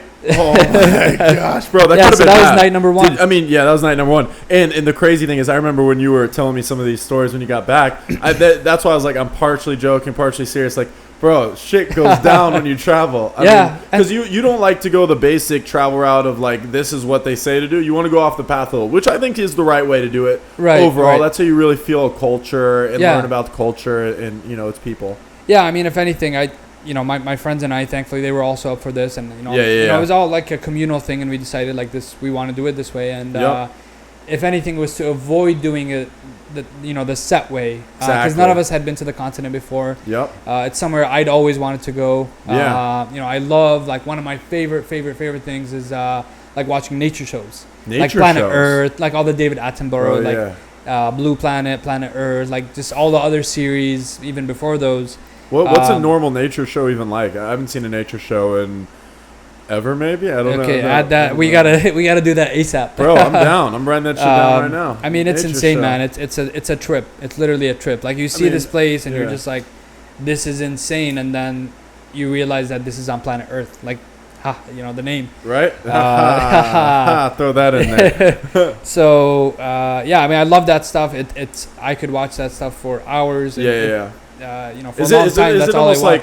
Is it almost calming for you to watch nature stuff? It is. It's calming. You learn a lot about animals and nature and weather and the planet. I mean, it's really cool. Fair. So, like, what are some of the things that you've learned that, like, is there anything you've learned that stands out or not really? It's just like a lot of basic facts. It's just learning a ton, man. I mean, there's so many different episodes, and I think I love that the Planet Earth series is like kind of got a narrative to it. Because if you look back at the ones from like the 80s and 90s, they're still fantastic. But I feel like the progression over time has, with the advancements in like cameras and the angles they're able to get, and just creating a story behind what's going on rather than just describing what they're doing. Exactly. And also gaining more insight into what's going on in the natural world gives them that ability to have that narrative over it. But whether it be the earlier ones or the later ones, like, it's just awesome. Like, it's real. It's something that's actually happening. Drama and all that stuff is great too, but just watching nature is calming. It's relaxing. It's very informative. It's nice. No, it's funny. I weirdly find watching the news calming, which is really weird. A lot of people find that stressful. Yeah. But for some reason, watching and just even listening to news. Even though there's a lot of shit, not local You're news. You're saying you find the news calming, bro. Interesting. Yeah, I know. A lot of people are like, that's crazy. I knew you listen to news a lot, but I didn't know. Yeah, I listen a lot. And it's just like something about just knowing what's going on in the world, even when it's really bad shit. It's just like kind of relaxing to me. I like to know what's happening throughout the world. Yeah. But I get how it can be stressful. And local news, local news especially is the worst. I don't like local news. That's literally just like murder. Oh, and another murder. I haven't watched it in a long time. Yeah, no, local news you got to stay away from. Okay. But nature shows are good. Do you ever watch like home building shows or anything, or like what's that show where they go around looking for a home? House Hunters. Okay. Bro, I watch that sometimes. It's actually like, I know it's maybe like a girly show or something, but I not really. So, yeah, exactly. It's like an older woman person show is what I thought it was meant for. Okay. But bro, this young guy loves it. Like, honestly, it's motivating just seeing different homes and just kind of seeing, getting ideas, right? Yeah. Just seeing what other people are doing. Yeah. Any other shows that you'd recommend besides like nature shows that like you watch a lot? I mean, what else you watch? Obviously, bro, you're into Breaking Bad right now. Yeah, but you've already watched that. Yeah, cool show. Breaking Bad's a great show. For sure. Yeah, I mean, Breaking Bad. That's I think one of the best shows. For sure. But you don't watch a ton of TV. I honestly don't. Yeah. I mean, I had a phase for probably 4 or 5 years where you watched the Kardashians nonstop. I barely watched any TV, and what I did watch was almost always nature shows. Really? Yeah. Oh, I didn't know it was that big of a thing with you. Yeah. I mean, come to think of it now, like sometimes you do have nature shows on when I come over. I would say it was probably like between 2012, 2016, 17. Yeah. Maybe watch occasional shows here and there, but besides that, I mean, I didn't have cable. Yeah. So Dude, that's a big thing, by the way. A lot of people are getting rid of cable and they're just doing Netflix or Hulu. Right. Is that like, what do you think about that? Like, is that, do you think that's the move? I mean, I think it kind of depends on like what you really watch. Like me personally, since I want to watch the news a lot, that's one of the main reasons I can't just do Netflix or Hulu. In fact, I might say that's actually the only reason, because the news is the majority of what I watch TV-wise, and then I watch like Shark Tank and I love Shark Tank. Cuban. Oh yeah. Oh, shout out to Mark Cuban. I hope he's gonna be sitting in that chair soon, bro. And Robert Herjavec, all those guys. Yeah. And The Prophet as well. The Prophet's great show. Have you seen that? It's on CNBC. Marcus Lemonis. He's about the 3 P's: process, people and profit, I guess. Profit or product? Product. Yeah, product's probably what it is. I think you're right on that. To make the profit, you gotta have the product and the people in the process. I think it's product. Yeah, I don't remember. Something like that. But yeah, it's a great show. Yeah. I like some business shows. Not really into the drama stuff too much. That's just like it doesn't really add value. But some people, it's a good getaway. It is. Like, dude, my thing too is, I don't know about you, but when I just want to relax, like after a long day of just lots of thinking and business and talking and some stress, one of the biggest ways is, dude, I'll just like fucking watch some stupid videos on YouTube or worldstarhiphop.com or TMZ. Like, and change the thought process. Exactly, bro. And just like to not think, frankly, because you think so much, which is a good thing a lot, but to sometimes just like not think and just relax your mind. Like, I think it is good to have that. 100%. Yeah. 100%. You think that's important to like at some times in your life literally just like shut off your brain to an extent? Dude, I mean, 100%. I just burped. Did you hear that? Did you? I didn't. No. Damn. All right. I mean, that goes back to what we were saying about meditation. I mean, I think that's exactly what it is. Is you turn off. Like I was saying, as far as like the first few times of doing it, and being very difficult to be just with yourself and sit with your thoughts for 20 minutes. It gets easier over time, but that in and of itself, that is kind of turning off. I mean, it's listening to your thoughts and kind of letting them pass and observing them. But it definitely is it's getting away from the day to day. I think I need to, honestly, dude, I need to do that more. By more, I mean I need to do that. Dude, I mean it's not easy. Well, no, it's very easy to incorporate. I mean, I know, I remember, trying to remember who the person was that said it, but basically it was like, it was a Fortune 500 CEO, and he was talking about how the busier he is, the more he has to meditate. Okay. Because it just aligns everything else and makes you more focused. And I would say the benefit of it is not necessarily in the time that you're taking off. That is great, that break in and of itself. But it's more so the impact that it has when you're not meditating. Which is? Again, I don't know how the mechanics work, but I speaking from my own experience and what I've told has been the experience of other people. You should only speak from other people's experience, not your own. Is that over time,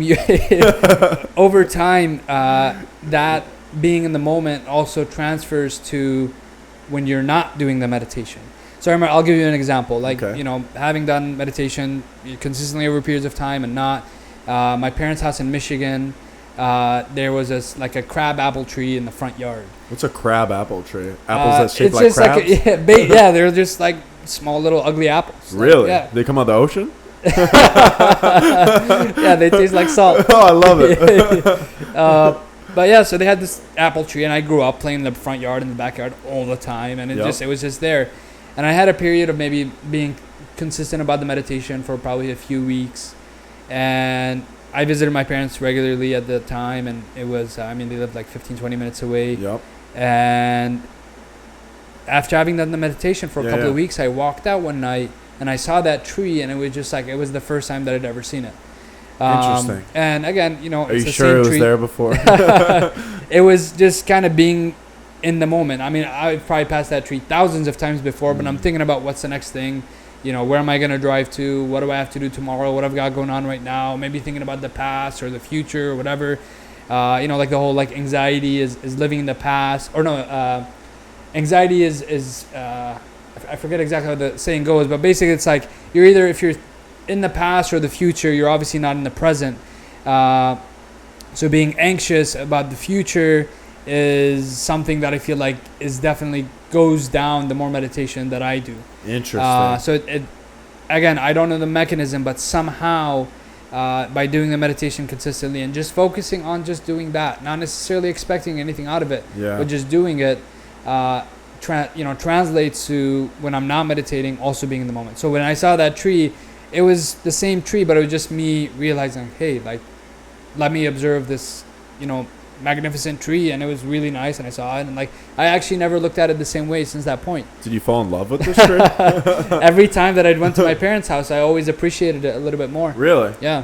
Interesting. And again, I may probably say that doing the meditation for some time, and as with a lot of other things, it falls off, and you remember to get back on it and all that. So yeah. And then like living in the moment, that's a big point. I'm glad you said that. It's something that I think I'm better at now, but I used to be very bad at it, and I'm still not amazing at, but I'd like to think I'm a little better, which is, I've always just been like, and still I'm nowhere near where I want to be. Maybe that's me being hard on myself, but frankly, I'm just not, right? Right. And it's hard for me sometimes because I'm always like thinking like, I want to get there, right? Like wherever there is. Right. And sometimes you just got to realize like, yeah, you do want to get there, and that's okay. Right. But you have to just enjoy whatever the moment is that you're in. Yeah. You got to enjoy the process. Even if it's stressful at times, you have to enjoy each moment. Right. And enjoy like when you're with people, because as morbid as this sounds, bro, it's like I could die tomorrow, you could die tomorrow. That would fucking suck. But like it is possible. And that's again going back to like when you see people die that are close to you, it wakes you up to that fact of like, all right, this is real life. People do die. It can happen. And so, let's take a breather. Let's try to enjoy. Easier said than done. Let's try to enjoy every moment, like as much as we can. I mean, I just remember the quote. I think it was, depression is living in the past, anxiety is living in the future. So being in the present is the ideal way of existence, and that's all you have control over anyways. Wow. Depression is living in the past, anxiety is living in the future. I think that's how it went, but it's something to the effect of that.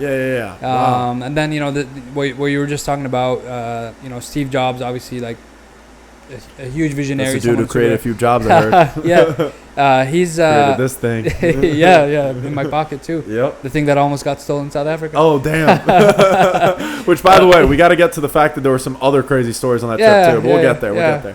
But I think he had a commencement, like a graduation speech. Steve Jobs, that I've listened to many times. I think it was Stanford University. Interesting. And he talks about death for some time. Like you were saying, and he said like death is the greatest invention of life. And the thing about Steve Jobs is he was obviously a brilliant guy, and I mean that quote makes a lot of sense. So he had a lot of great insight and shit. He changed the world. Yeah. The one negative about him, I guess, is that supposedly he was a really shitty boss. Okay. He was like really mean to his employees. Yeah.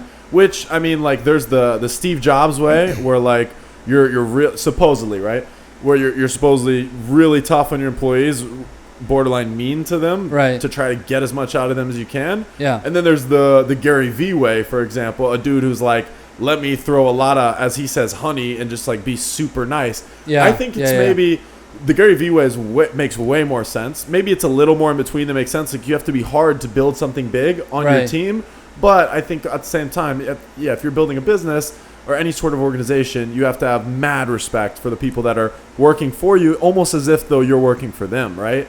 So not to get in that topic, but it's just like that's interesting when you think about Steve Jobs. He built something huge. He didn't necessarily do it the best way, though, in my opinion, based on what info's out there about the type of boss he was. In terms of speeches, that was a graduation speech you were saying? Yeah, I think it was a Stanford commencement, and I mean it's a fantastic. I mean I just Google Steve Jobs commencement speech, but I tried to listen to that speech definitely at least a few times a year. I mean, maybe every couple of months, if not more often. Just a good speech, just watch it. It's kind of puts things in perspective. He talks about how, his progression of how he went from, graduating school and the process of his life, and how he never really expected, he had a goal, he had a vision of where he wanted things to go. But another one of the good quotes that he says in that speech is like, you can't connect the dots looking forward. You can only connect them looking backward once you've been through the process. Bro, did you just read a quotes book? I love quotes. I actually have on my phone like a notepad, and whenever I hear a good quote, I put it in, and it just you know, if I'm sitting somewhere passing time instead of, you know, going on IG Life. Yeah, shout out to IG though. I'll go through that list of quotes or, you know, So that's one of the quotes. It's like, you just got to, again, be in the moment, do your part. You don't know how things will connect. You may not know exactly how what you're doing now will connect to what you want to do. But if it seems like it's the right thing for you to be doing right now, do that. And somehow, some way, I mean, I know at least in my life, there's definitely been things that have happened that at the time when they happened, seemed like they had no place in my life, and things that I definitely didn't feel like I accepted at first. Could you go into that a little bit? Like, maybe is there something that pops up in your head when you say that, like that you think of that, you know? Yeah. Sure. Yeah. I mean, there's probably many things that I could think of if I really thought about it. But you know, let's say health. Health is one of them. I'm a diabetic, type 1 diabetic. So I was diagnosed when I was in middle school. So being a kid at the time, not, you know, who the hell was I in middle school? How old? Middle school, what, like 10, 11, 12? 11, 12 years old, yeah. Yeah, exactly, actually. I think I was in 7th grade. You know, I didn't really realize what was going on. You know, my parents obviously knew a lot more, but it just seemed like it was a lifestyle change. But again, it was like, damn, now I have to do all this stuff. And, you know, it definitely took a little bit of time to realize, okay, like this is something, and like going through the process of realizing, okay, first like denial, like is this something even that's really happening? Yeah. And then it's like, okay, oh, like I do have to do this. I do have to go through these things that I have to do every day. I have to watch what I eat. Yep. You know, it does impact every part of your life. But I love it now. I mean, I feel like there's a progression over time where it's like, you know, you embrace it, you realize like, no, like this is, again, it goes back to what you have and what you don't have control over. So if that's something I don't have control over, you know, blessing in disguise almost. Dude, 1,000,000% blessing in disguise. Yeah, bro. You know, going through that process, now I realize, like, I would not have delved as deep as I did into nutrition and diet or like exercise and all these things had it not been for that. So really? Again, it was a gift that kind of came into my, or like with anything. Like, it may seem bad at first, but again, if you have no control over it, even if it doesn't matter whether it's, you know, objectively a good or bad thing, if it's there, accept it and deal with it and move on. Boom. You know, that's the less time that you spend on that, the more you'll continue to progress. 1,000%. Yeah. So you're not focused on, holy shit, I have this issue. It's more so, here's the issue, let me deal with it and move forward. Right. Yeah, exactly. So that took some time, but then it is what it is. Like now I can connect the dots looking backward, where I'm like, okay, being like that, now I have a lot of I've developed like a lot of self-knowledge about my own diet and my own body that maybe I would not have been forced to do until my, you know, whatever, 30s, 40s, 50s or whatever, barring any other disease. You're 65 now or what? So, I mean, it was like that made me focus on those things earlier, and now I have those habits, and I'll continue to have those habits, you know, into my life. Is that safe to say maybe one of the reasons you appreciate life so much as well? Like, maybe indirectly. I mean, not that it's not something you consciously think of. I don't. I mean, I think that, again, that was just kind of one of those things. I accepted it. It's just like now it's second nature. It's not even something that I at all think about. It's just literally second nature. But you know what we were talking about earlier. Like I think that the whole thing with life and all that, like that was more of a coming of age, more of like trying to realize purpose. What do I want to do with my life? Which direction do I want to take? Exactly. So that's where that stuff came from. And so and we kind of touched on this for a minute, but if you don't mind, like diving into the whole monk thing a little bit. Oh yeah. So yeah, like can you just talk about that a little bit? Because that's super interesting. Like you live, dude. Like how many people? You're the only person I know, a decent amount of people. I don't know anyone else though that's ever lived with monks, as far as I know. I don't know, man. It was so that was in somewhere around the sophomore to junior year of college, and it was in this completely disconnected part of northern Spain. It was basically on a farm. I think I can't remember exactly what they farmed, but like it was on a farm. There was no internet, no TV. I mean, I think there was like a couple hours of internet a day or something. But again, it was just like a cool, peaceful place. And I mean, it was a good experience. Like it was just, again, probably one of the first times that I traveled alone internationally. How long were you there? It was just like 3-4 weeks. Nice. And was there anything in particular that you noticed from like the monks in terms of their outlook on life that was just like, stood out, or so it was like monks, spiritual, like it was like they had different speakers and such, and there wasn't any one thing, but it was just like having that. Again, we were going back to like being in the moment. I think that's a lot of what I kind of came back to, like seeing people who are actually living in the moment in a way that's very different from what I mean, again, I was in business school. I'm like, considering a career, I think at that time I was still considering a career in finance. Interesting. And my thoughts were to go to Chicago or New York or something like that, and that was my concept of like how I wanted my life to work out. Which was what, being in finance? Being in finance. I mean, I like math and business, so I wanted to do something like quantitative finance, like quantitative trading. There was later I realized that that's not what I want to do. When did you realize that? You're like, this is not the move for me? It was around that time. I mean, going through this process of traveling and such, I came to realize that I wanted to do something more maybe entrepreneurial. It was something that I realized that, I guess I should say, I realized what I didn't want to do. Exactly. I didn't want to do what I thought I'd wanted to do. Interesting. And that was, I mean, I think it's a great career route and something, I mean, if that's what you want, that's fantastic. But just for me, it wasn't what I was looking for. I thought that's what I'd wanted because it combined things that I was interested in. Yep. But it wasn't the move. And that's a good thing to note too, that I think like people feel they have to be set, like, all right, this is what I want to do, so I have to do it. Right. But they don't open their mind to the fact that it's like, I wanted to do that, but maybe there's actually a better route for me. Maybe there's a route that I'll be happier on and even more successful. Right. So then you started seeing that, like, what did you see? Obviously, you're an entrepreneur now. Maybe go into that a little bit. Like, you've done a few little things. So So like, have you guys heard of? Sorry, whoever's listening, have you guys heard of Apple or Mac or? This is a terrible joke. I'm just trying to name big companies. I'm not thinking fast enough, and I was going to pretend that he made these companies. IBM. So I mean, again, I realized that's not necessarily what I wanted to do.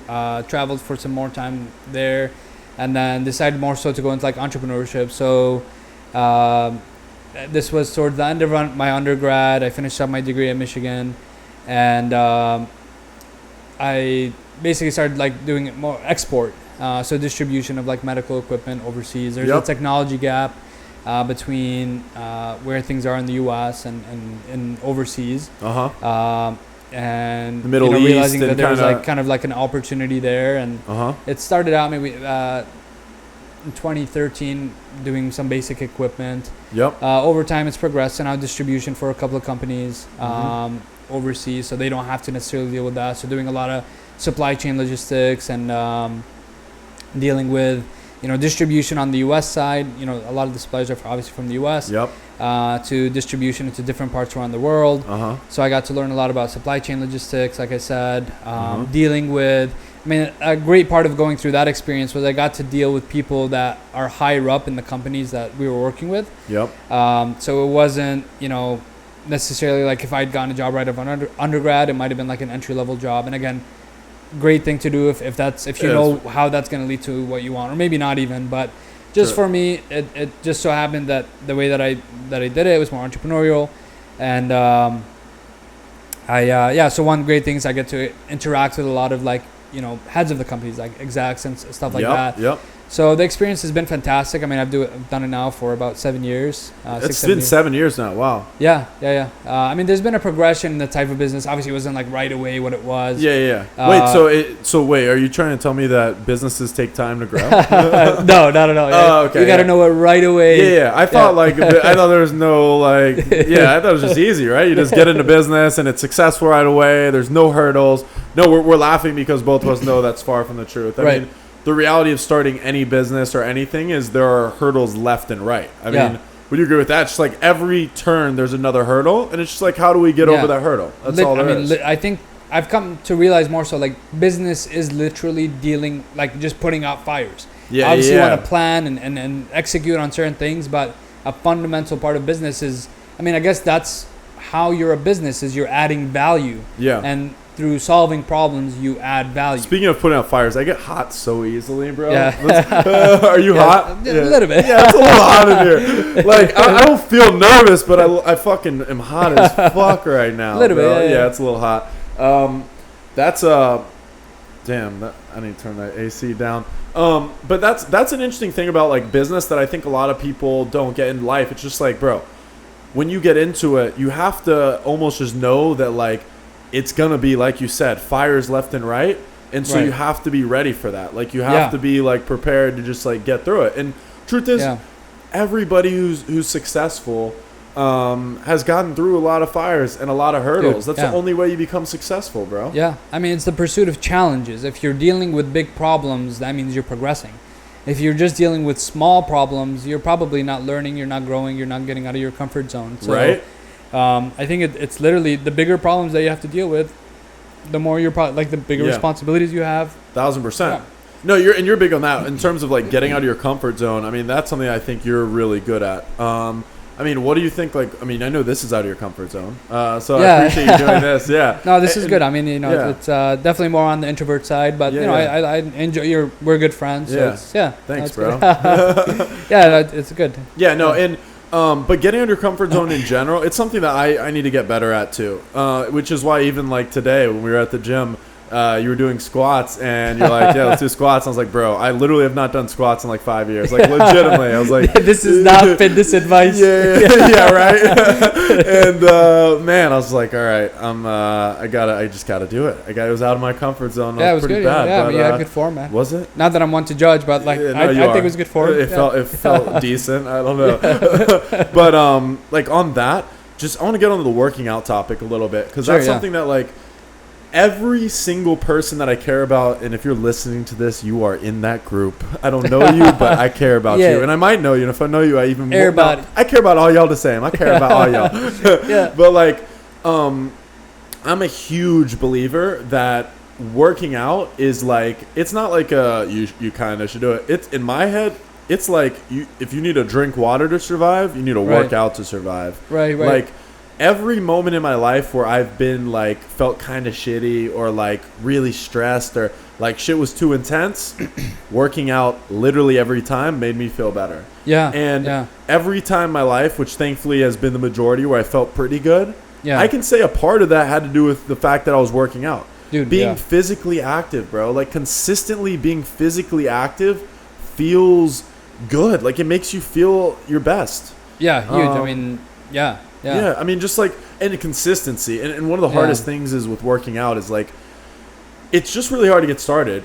Once you are on a pattern, a consistent pattern, it's a lot easier. I mean, I don't know if you have, but with me, there's been multiple times in my life where I was just like, all right, like, I don't want to work out right now. And then I got in a rut for like a month or two where I'd like barely work out. And it became like so hard in my head. I was like, oh, fuck this. I don't want to go to the gym. Yeah, building that momentum. Right? Yeah. But then you get in there. And then you get in there a second. And then a third. And then a fourth. And a fifth. Then before you know it, it's consistent. And that consistency, it becomes second nature. And then you just feel good. And I legitimately feel that working out, at least for me and most people, the positives aren't really that much physical. I mean, obviously it helps you physically to work out. I don't know exactly what, certain things do, but mentally, I for a fact can tell you it makes everybody feel better. Like foundational, right? Yeah, you need that in your life. Yeah. And so from that perspective, I mean, like, are you you try to work out like multiple times a week, right? I mean, are you doing like, I mean, I know you work out a lot. Are you like you work out once every 6 months at least, right? What's your routine like? I mean, you go different days. I mean, obviously I work out with you sometimes, but right. So what I'm doing now, obviously it always progresses and changes over time, ebbs and flows, but what I'm doing now is like Mondays, Wednesdays, and Fridays I try to hit the gym. I love weightlifting. It's just you love those 5 pound weights. 2.5. Yeah, that's right. 2.5 times 2, baby. So weightlifting, I'll shoot around in the gym, warm up like we did today. I mean, should we tell them about what happened today? I wasn't gonna bring it up. I should have brought it up. Are you gonna tell them, bro? I'll leave that up to you. Nah, I want to be humble. I want to be humble, bro. No. You don't need to say it. I got wrecked playing basketball today. I got wrecked. Yeah. That's cool. I didn't beat you 4 games of horse in a row. Bro, you beat me several times. You know what before I that. like? Okay, I didn't want to say this. Now you're putting me on the spot, so I'm gonna say I know today's a big day and it's the podcast, so I took it a little easy on you. Okay, I just wanted to help you build your confidence. Okay, Larry David. Okay. Bro, and real shit on that note, somewhat joking, somewhat serious. Obviously, I haven't fucking shot a basketball since last time we did it months ago, and that probably makes you feel even worse. I was draining today. Hey, let's keep them. I wasn't wearing my glasses. Yeah, okay.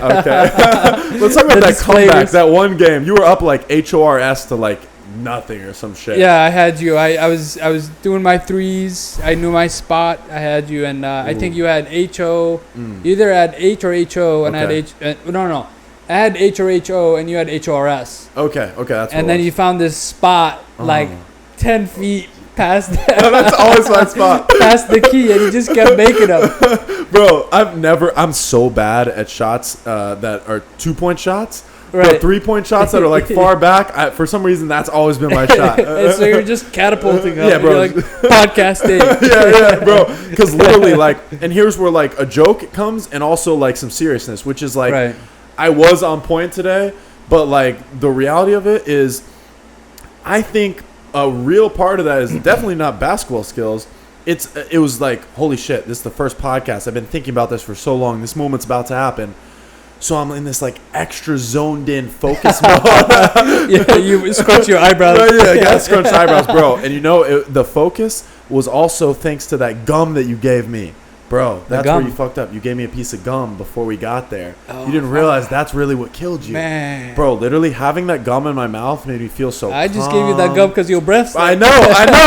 You're like, yo, you need this shit. I was like, nah, bro. Nah. And bro, please. Yeah, please. You always you're like, yo, please take this. Like, yeah, I'll be like, yo, I'm about to shower. I'll see you in a bit. He's like, oh, cool, thank God. Yeah. But yeah, bro, like, no joke, I was thinking that as I started like draining him, I was like, what's happening? And then I was realizing like, I am just feeling zoned in right now. And part of it was literally this fucking gum that I'm chewing. Like, just like chewing this gum and just like seeing the hoop. And just like, another thing too, I was always a decent athlete, never great. Decent, baseball is my best sport. And I had some really solid moments, I guess. And whenever I had like a really good game, and then I would have a game that's not that good, I would always like try to figure out like, how did I just play so well, and the next game I played like shit, right? Yeah. And I always came back to the same thing, which was like mindset. What's up? No, yeah. No, you're good. Like, one of the things that I realized is every time that I was playing at my best was when I was not thinking. Wow. And so I'm not saying like in business you should not think, you should think. But the whole point of it is I wasn't overthinking. I was at the plate, the ball was coming. Watch it, boom, hit it. Yeah. As opposed to like thinking, all right, I'm trying to hit this right field or whatever it is. Yeah. The point is like going into something, I guess, a little more profound that I think overthinking fucks us in life a lot, and just in moments. Oh yeah. Right.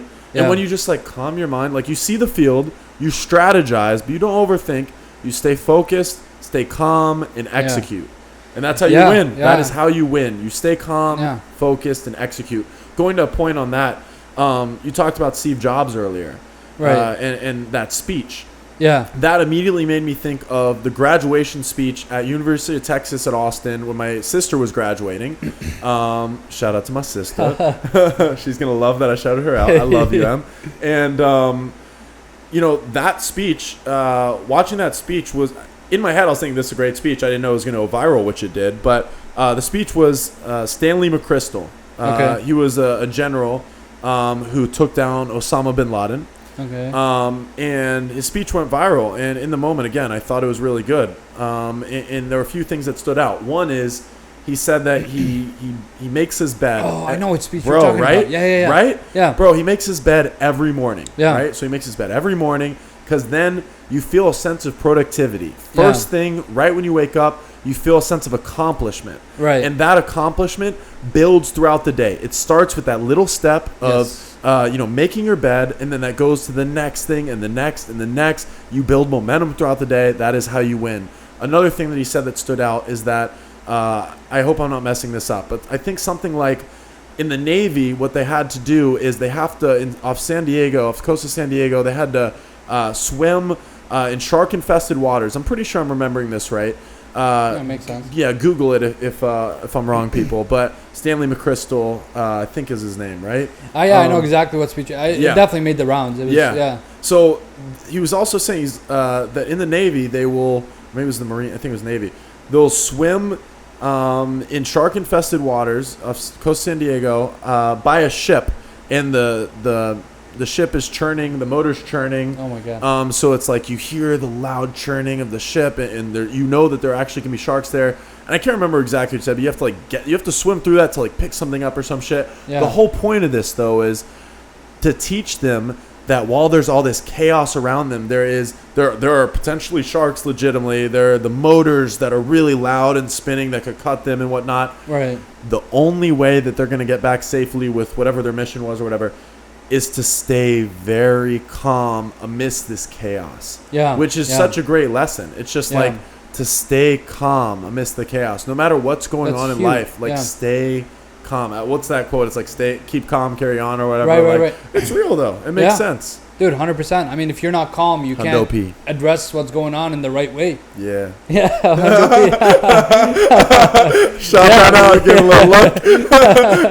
Yeah, dude. I mean, you want to be able to address when your emotions and when your fear and all that anxiety, you're not thinking the right way. So if you're calm and relaxed, then you're going to address the problem rationally. What do you do? Getting back to anxiety thing, like to really calm your mind, like when you're anxious, you're like thinking, fuck, I'm not where I want to be yet. How do I, or just anxious in any situation, like what do you do? Like meditation you said is huge. Right. Eating right just makes you feel better. Right. Putting things into perspective probably just helps a lot, right? Just like realizing like, all right, this isn't as big of a deal as I'm making it. Yeah, I mean, all of that, dude. Yeah, for sure. I mean, I think there's things that you can do to preempt when you're going to be in a stressful situation, because stressful situations do happen. No matter what, there will always be situations that I feel like, I mean, at least, for myself, I would imagine most other people that put you out of your comfort zone. Whether you're the only one. Everyone else is comfortable all the time. If someone you care about gets hurt, or, I mean, it could be anything. Yeah. Or it could be something at work or something personal. Like, you can try to preempt those things by building that mental strength. So, put yourself out of your comfort zone, doing things that you don't like, all that. Tools such as meditation, such as the breathing, all those things. Bro, I think, not to cut you off, good health. Yeah. But like, I feel like while we're on that topic, if you're cool with it, do you want to like do a little Wim Hof right now? Like, I'm down. Yeah. Bro, let's do it. Like, you want to pull it up? Yeah, bro. Sure, yeah. So Wim Hof, to anyone listening, to the like 2 people are listening right now, and the future millions, hopefully. Wim Hof, again, he's this guy who really interesting character. Where's he from? Like Netherlands or some shit, or like? I think Netherlands. Yeah. Okay. Actually, yeah. I'm not positive about that, but you can Google that. But he's a very interesting guy, and he has this breathing exercise that Kal and I do in the morning sometimes, and we'll do it right now. And it's just so you can play it in the mic. Supposedly, like if you play other people's videos on YouTube, then it'll like demonetize. But we're not gonna have any visitors anyways yet, so there's nothing. Okay. It doesn't matter. We're not losing shit. There's nothing to lose. Okay, for sure. So yeah, let's play this shit. So it's and I don't even know if this is. I mean, it's on YouTube. It's many other places. Yeah. I just have it saved on my phone. But this is, it's a 3-round set. Each round takes about 5 minutes. Okay. And the process is you do 30 to 40. I mean, again, depending on how good you are with it, you can do more or less. But you do 30 to 40 breaths where you take in a deep breath. He says, I think it goes into your stomach and then your chest and then your head, like just to kind of take a deep breath and then let go, but not fully exhale. So you're going to...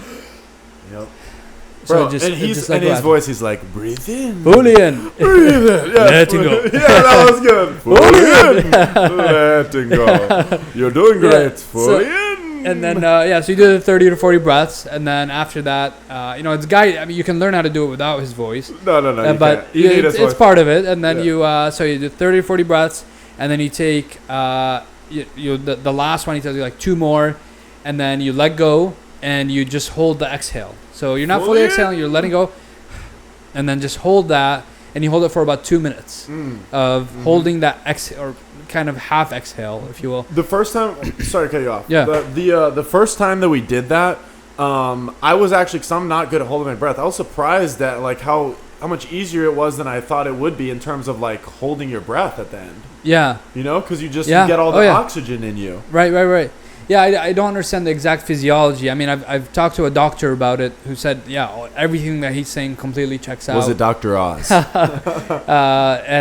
I mean, it's physiologically it makes sense as far as, he says increasing your alkalinity levels. Your what levels? Alkalinity levels. Bro, say that 10 times in a row. Alkalina. And so his so you do the 30-40, you let it out, and then you hold that for 2 minutes, and then you take a huge inhale, and you hold that for 10 to 15 seconds. Can we do like a mini, we can do a few minutes. This is a long ass podcast. Even if we would do a 5-minute one, that's cool. How do you want to do it? I don't care. I mean, we could do a round. Yeah. A round is almost exactly 5 minutes. Yeah, let's do it. Okay. Let's do it right now, bro. So I'm going to move it back. Oop. Let's do it. Boom. Let me know whenever you're ready. When do we start, by the way? I'm curious how long we've gone so far. It's a good question. Yeah, let's just keep going. Fuck it. All right. Yeah, I think, let's see. For the 2 people Ready? that are listening. Yeah. What's up, mama? Yeah, what's up, mama, too? Yeah. I love you, mom. By the way, my mom is the greatest. I'm sure his mom's the greatest as well. Yeah, man. Yeah. Cool. All right. Let me see. I don't want it to be too loud. Fully in. Let it go. Letting go. Right on. That sounds good. Fully Yeah, I love how he says right on. Yeah. letting Right. go. Fully in. Not fully out, just letting go. But fully in.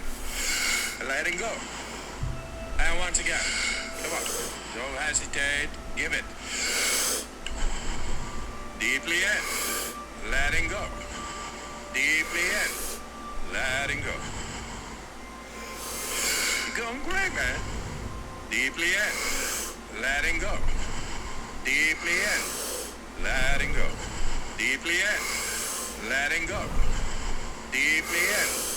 Letting go. It's about changing the chemistry right now in your body.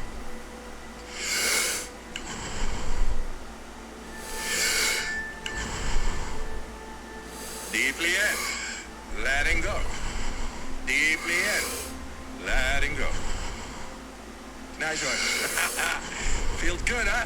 Hey.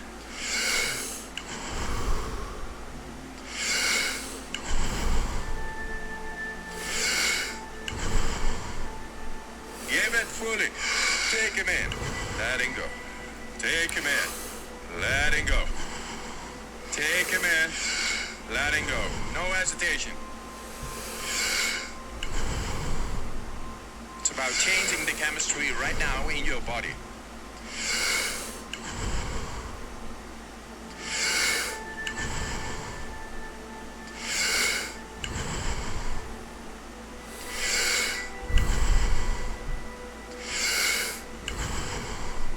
Times more. Deeply in. Letting go.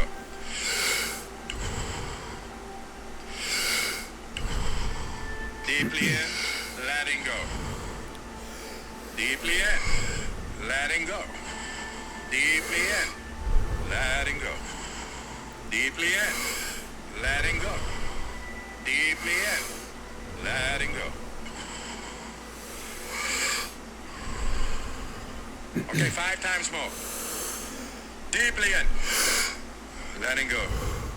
Deeply in. Letting go. Deeply in. Letting go. 2 times more. Letting go and stop. Just stop.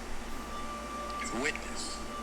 Without air in the lungs, you are able to stay much more than normally. Why? Because we change your chemistry. Carbon dioxide went out, O2 went up, filled up all the cells, and the pH levels go up. Then we are able to tap into the central nervous system, and at the end we got the brainstem, and that's the place of the pineal gland, hypothalamus, pituitary gland, and the pineal gland makes the secretion of adrenaline in dangerous situations. Normally we do not get into it because of our shallow breathing. But this is the way to get into the most primitive part, the reptilian brain, without many difficulties, and fend off bacteria, getting better into the endocrine systems. In minutes, and you're still on. That shows that the capacity to fill yourself up with oxygen. There's a lot more than we normally use. And as we do not use it, we are not making a use of the full capacity of our physiology. Now we found out we got a different layers, and we never use it. And this is the way to learn to use it, to tap in and back into the primitive brain, into the endocrine systems, immune systems, the way nature has meant it to be. Everybody is able to do it. Whenever you feel the urge to breathe, you don't need to force. It's only learning how to oxygenate the body and all the cells. You're going great, man. Nice one. Feels good, huh? When you feel the urge to breathe, you breathe in fully and keep it for 10-15 seconds. Then that's one round. Fully in and keep it.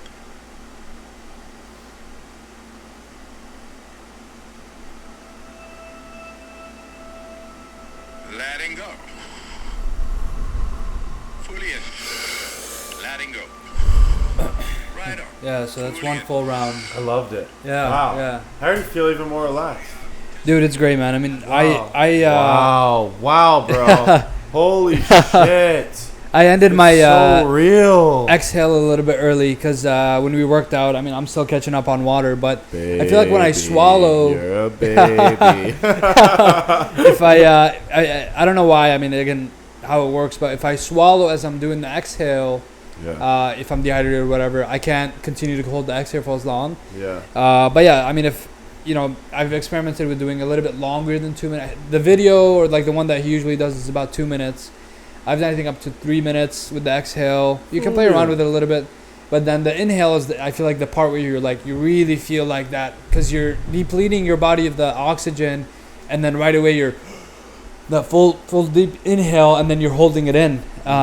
So it feels great. Like you feel right after you let that go, you're so much more awake. You're so much more calm. Yeah. I mean, it's one of those things where you can't really describe it until you do it, and you're like, holy shit, this is amazing. Okay, so real shit. Again, I said I'm gonna be super genuine on the show. Like, I meant what I said when I said I didn't feel like nervous a second ago. Right. I just get hot really quickly, and you were hot too. But after doing that, I mean, maybe I was a little anxious because I feel more calm right now. Oh yeah, I do. Dude, yeah, I feel more calm. I did 3 rounds earlier, and super great. And just doing this one round now, I feel like helped get me back into that mindset and just calm, relax. Bro, it really legitimately, I feel like I'm in a different state than I was 2 minutes ago. Yeah, I feel more calm. I do. Yeah, again, it's I feel more calm. Set of habits where it's like, okay, if you meditate, if you exercise.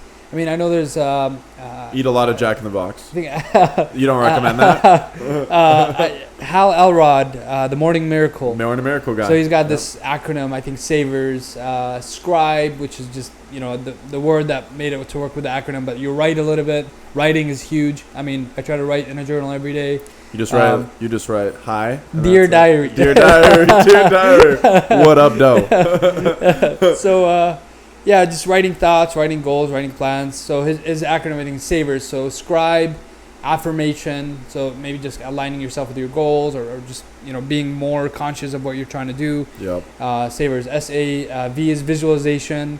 Again, just one of those things where putting yourself kind of where you want to be.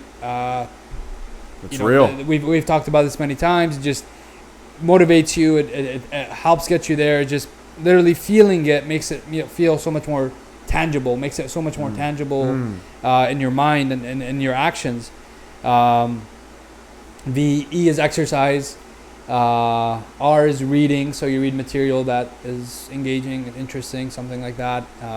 Could be self-help, self-development, whatever. You read a good amount. Like, what are some of the books that you've read that you like? Are there any books that stand out, or magazines or news sites, like anything that stands out? Yeah, I mean, one of my favorite books. So I mean, it's a relatively new book, but one that I probably read or listened to the audiobook now several times is one of my favorite people, David Goggins. Yeah. So shout out to David Goggins. If he ends up in that chair, you're gonna be here when he's here. Yeah, I mean, you he's love that guy. Extremely inspiring guy. Amazing story. If you haven't heard his story, I can't recommend enough to listen to this guy.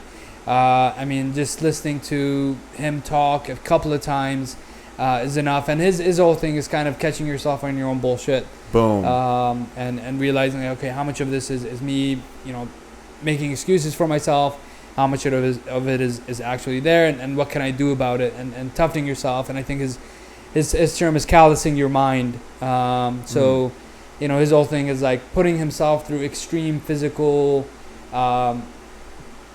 endeavors. Like he's ran like 8 100-mile marathons 8 weekends in a row. He's done like I think a 240-mile marathon. And I know he did that. Like insane, yeah. Like how did he? Like that's intense. I mean, the best part is like his whole thing is he always says like I'm not a superhuman. It's not something that I've always trained for. I think his first 100-mile marathon, he was trying to raise money, I think for the Pat Tillman Foundation, or it was a football player who died, if I remember right. Pat Tillman. I think it was maybe of cancer or something. Veteran football player. Is that right?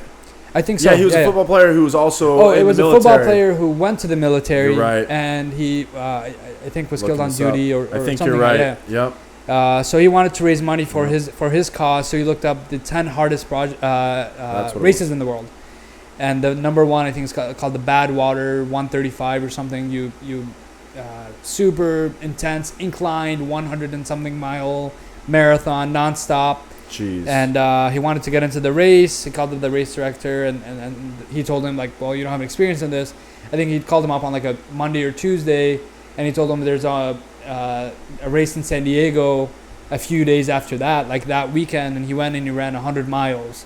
But at mile 70, he'd broken his feet. I think he went to renal failure, so he was pissing blood. I think he couldn't even walk himself to the porta potty, so I think he'd also like defecated himself.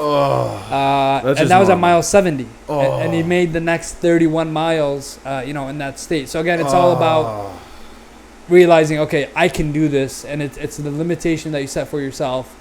So again, I really identify with that, and that just his book Can't Hurt Me. I highly recommend it. Awesome guy. I really, as far as history goes and all that, like if I could meet one person, past, present, or future, I would say he's probably number one for me. I didn't even realize he's number one for you. I mean, I knew he was high up because that's your man crush. But like we all have a man crush. It's fair. I've got several. He's the man, and you've put me onto it more. And one of the things that stood out, obviously, is the fact that he pushes himself to the extreme, which I respect highly.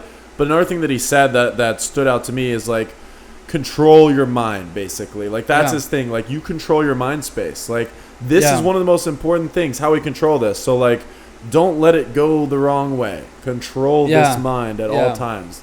I think his quote is your mind has a competitive advantage over you.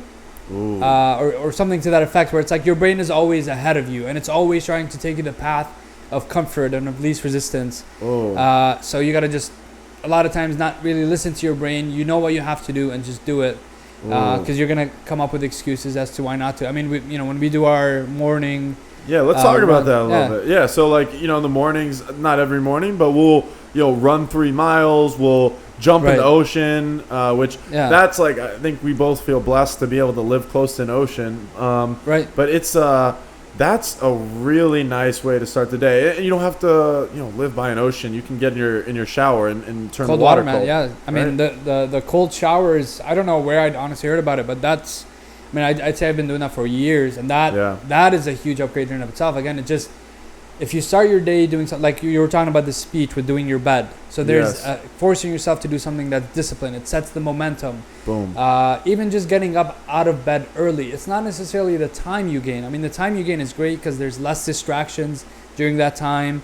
There's different perspectives as far as like, just being awake that early. There's more, it's like you're awake with nature. There's this, and if you wake up at let's say like an hour before sunrise, you can watch it. You can literally you see it's dark and everything's quiet. You might hear an animal here and there. And then there's maybe a 30-second period at one point where it progresses and you just suddenly hear tons of birds. It just feels like an energy happened, like with the sunrise and all that. So there's that aspect of it too, but also just forcing yourself to get up at an earlier time than what would be comfortable is an act of self-discipline. Yes, bro. Just forcing yourself to get up early is one, and then whatever routine is after that, whether that be doing your bed, going on a run. I mean, Goggins says he still hates running. I don't know. He says that? Interesting. Yeah, I mean, he's run probably tens of thousands of miles, but he says he doesn't really like it for what it is, but it's what he gets out of it, which is just continuing. And I know there's a TED Talk about like how running is just part of like being a human being, and how cultures have always had some aspects of running, whether that be for hunting or migrating and all of that. And, you know, just walk. I mean, I know with you, like I've seen you at times. I think maybe I was on a run one time, and you said you were just walking down to Main Beach or something. Yeah. Just to, I mean, when you walk, your thoughts literally move also with your walking. Bro, exactly. So like my thing too is, if I'm not working out, if I can be physical even, I want to be physical. Because just like that just moving around while you're thinking, it helps you think clearer. And also like if you're inside all day, it's really hard to think straight. Like, to be at your clearest, you have to be outside a good amount. You have to be moving around. It's transformative, Yeah, bro. But, like, another thing is on the morning thing, I was, and still, I'm not going to say I'm a morning person now because I'm not. But what I will say is I was not only not a morning person earlier, I hated mornings. Like, but I love nights. Like, I would stay up working sometimes literally all night. So I guess that goes into the morning. But I would be a night owl, right? Yeah. I've, over the past, like, I don't know how long now, several months, switched to now being a morning person, but I hesitate to say that because I don't really love it. Yeah. But like, bro, consistently, I've been getting up at like 5 or 6 or 7 a.m. Pretty consistent, often 5 or 6, Monday through Friday. Right. Going to the gym almost right away, or running, and or then, you know, the cold shower or ocean, which is cold. Yeah. But like immediately, just like being up early, being physical, being active right away, that productivity.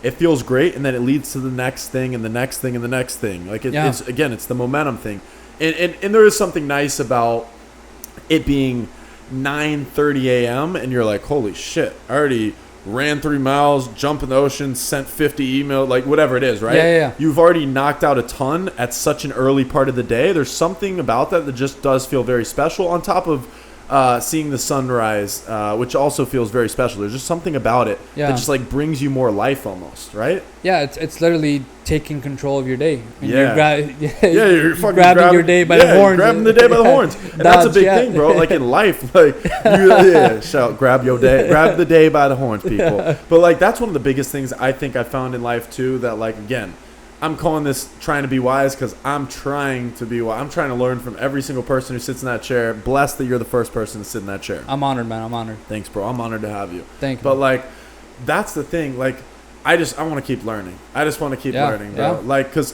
one thing that I've found out is, again, you have to grab the bull by the horns no matter what. That's part of life. You have to stay focused. You have to stay positive. You have to keep pushing. You have to be persistent. You have to have an open mind. You have to understand that there's a lot of facets to life. It's not just money. It's a lot of things. Yeah. You know, the quote that my grandpa, who's the person that I maybe respect the most in this world, I mean, in the sense of like, he's done so much good. You know, I'll go into that another time because there's a lot to go over. But I mean, he's been, you know, invited to, you know, the White House on several occasions throughout the years. Graduated top of class at Harvard. Just like really smart guy. More importantly, has done a lot of nonprofit community service work. Yeah. And so someone that I look up to highly. Very smart guy. Someone that if I could be 10% of who he is, I'll be a great person, right? Yeah. 5% would still be pretty amazing, actually. Maybe even 4%. 3.5. Yeah, I'll go 3.5. 3.5's cool too. But like, the thing that he always says, and you know, he's getting a little older, he repeats himself a decent amount, but he's always said this in all seriousness, which is the 2 most important decisions that you make in your life. And I joked because we were on the call the other day, and he was like, "You remember what those are, right?" And I was like, "The fast food that you decide to eat." And he started laughing. Yeah, he was like, "I see you didn't listen." Pop. But like, the 2 most important decisions in your life are, 1, your vocation. So what you do for work, meaning using your God-given, and if you don't believe in God, that's okay, using whatever abilities you have to add value to the world and add meaning to your life and get through life in a way where you're adding value and you feel like you're part of something. Yeah. Your vocation, that's one of the 2 most important things in life, what your vocation is. It doesn't mean that you make the most money. It means that you find happiness in the vocation, basically. Yeah. The other is who you decide to walk through life with. So it's like, if you can get both of those right, which he did, you'll be very successful in your career and you'll be very successful in life, which both will then lead to you being very happy, which at the core, that's really what success is, right? Wow. So, So bro. relationships and purpose. Exactly. A purpose in your relationships. So your friends and everything too, but also just like if you do believe that you want like that one person beside you throughout life, you want to get that right. Right. But in life, that brings another point, which is just like, nothing's ever certain. So you always just have to like have an open mind and just try to make your best decisions, knowing that like that's all we can do. It's just like, I think going with gut is important. I don't know. How do you feel about that? Like, I trust my gut strongly. Like, I trust my gut more than almost anything. Like, if my gut's like, yo, do this, or my gut's like, don't, I'm going to usually go with it, because the rare times where I don't go with my gut, I'm like, damn, I should have gone with my gut. And I wanted to say that real close to the mic for effect. It's like, I should have gone with my gut. Yeah. What do you think? I mean, do you go with your gut? Yeah, I would say so. I mean, person? I think, definitely. Shout out to gut people. I think that's a whole like Myers-Briggs. Like, I think like the personality types and whether have you you're taken that like test? A couple of times. Honestly, I don't remember what my results were. Yeah, you do. Say them out loud. But cool, bro. I actually think I was right. I was frustrated with my results. I think the last time I took it, which was maybe 6 or 7 years, because I was like right in the middle of everything. So I was like, it's like a spectrum of like 0 to 100 between like extrovert, real quick, like, or what? 0 to 100 real quick. Drake shout out. And I think I was right around the middle for most of them. I was like, this doesn't really tell me anything. Yeah.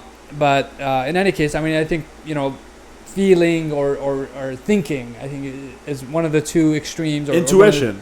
Intuition. Right. Exactly. Yeah. So I mean, I feel I lean more on like my gut and all that. But I think the ideal thing over time is developing that ability where it's like, you want to go with your gut and also it has to make sense rationally in some way. True. So and you get better mixed over time at doing that, like combining those two things. Because your gut can sometimes, I mean, your gut is it's in a form of expression. I mean, it's your mind maybe.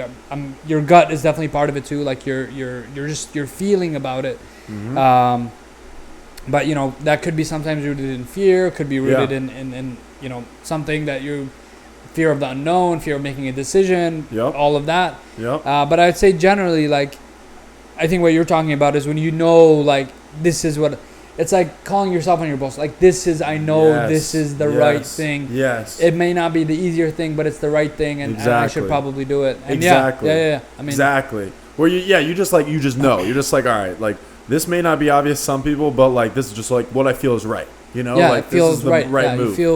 You feel content with like, okay, I'm willing to take that leap of faith for this decision. And with people, I do that. Like, I can tell, like, bro, I can tell you're a good 100% person. with people. Yep, exactly, right? Yeah. I can tell you're a good people right away, and I feel like I can also. Thanks, bro. I paid him to say that again. Send you an invoice. Got you, bro. Put it back here. Bro, like that's a big thing. Being able to tell if somebody is a good person or not, because here's the thing. If you let shitty people around you, they're going to pull you down. On the other hand, if you have Kals around you, aka great people who are positive and push you, they're going to bring you up. I can honestly say I am a better person because of you. Like it goes both ways. Bro, I appreciate it. Yeah. But like, really, and thankfully, I can say that about some other people in my life too. In fact, I think I can say that about every single person in my life. Because you've chosen to keep them in your life. Exactly, bro. Yeah. And I can say that the people that I've pushed out on purpose are people that I feel like would bring me down. They're negative in some way. Right. So I think that's another really important part of life. Again, just like who you surround yourself with and getting to understand people and not being pessimistic and thinking like, all right, like everyone's out to get you or everyone's shitty. But on the other hand, I'm an optimist, but I'm also not sitting here by any means thinking like, oh, everyone's on my side, everyone's on my team. Like it's just not how it works. Yeah. There's a lot of factors in life, insecurities in people and just a lot of different factors. But, and people are selfish. Not everyone, but everyone is to an extent. They have to think about themselves, right? You have to. But it's also, I guess, about figuring out like, who someone is, so you're careful about who you bring around you, who you let around you, because that's going to impact who you are, period. I mean, definitely. Feel free to agree or disagree. Obviously. I agree. No, I mean, I think if you disagree, you're wrong. But it's a matter of semantics, right? So, like, let's say I know if you went through a bad time, or if I went through a bad time, and something happened, I'm not necessarily going to be in a positive state of mind, but the intention is good, and I think that's what it comes down to. There you go, bro. There you go. Yeah. No, not to cut you off. I got to hit on that, bro. Intention. So my thing is, bro, I feel like there have been several times in my life where I did not execute properly. However, every time, I will say that fucking confidently, right in your eyes or in the fucking camera's eyes. What's up, camera's eyes? Every time I did not execute properly, I know what was in my head. Like, I meant to do well. Like, I might have fucked up, but in my head, I wanted to do well. I wanted to do right. So, like, that's the thing in my head, too. If somebody messes up in some regard, it's not the end of the world if their intentions were good. If they had bad intentions and they, it's all intentions is what I'm getting to. It's an extent. Execution's very important. Yeah. But intentions mean, in my book, in my little purple book here, intentions mean so much. Where your head's at. Really, like, what you're, like, in my head, bro, legitimately, I want everyone to win. Everybody that's close to me, everyone who's listening to this, unless you fucked me over, I want to see, I want to see you win. Like, let's all win, for real.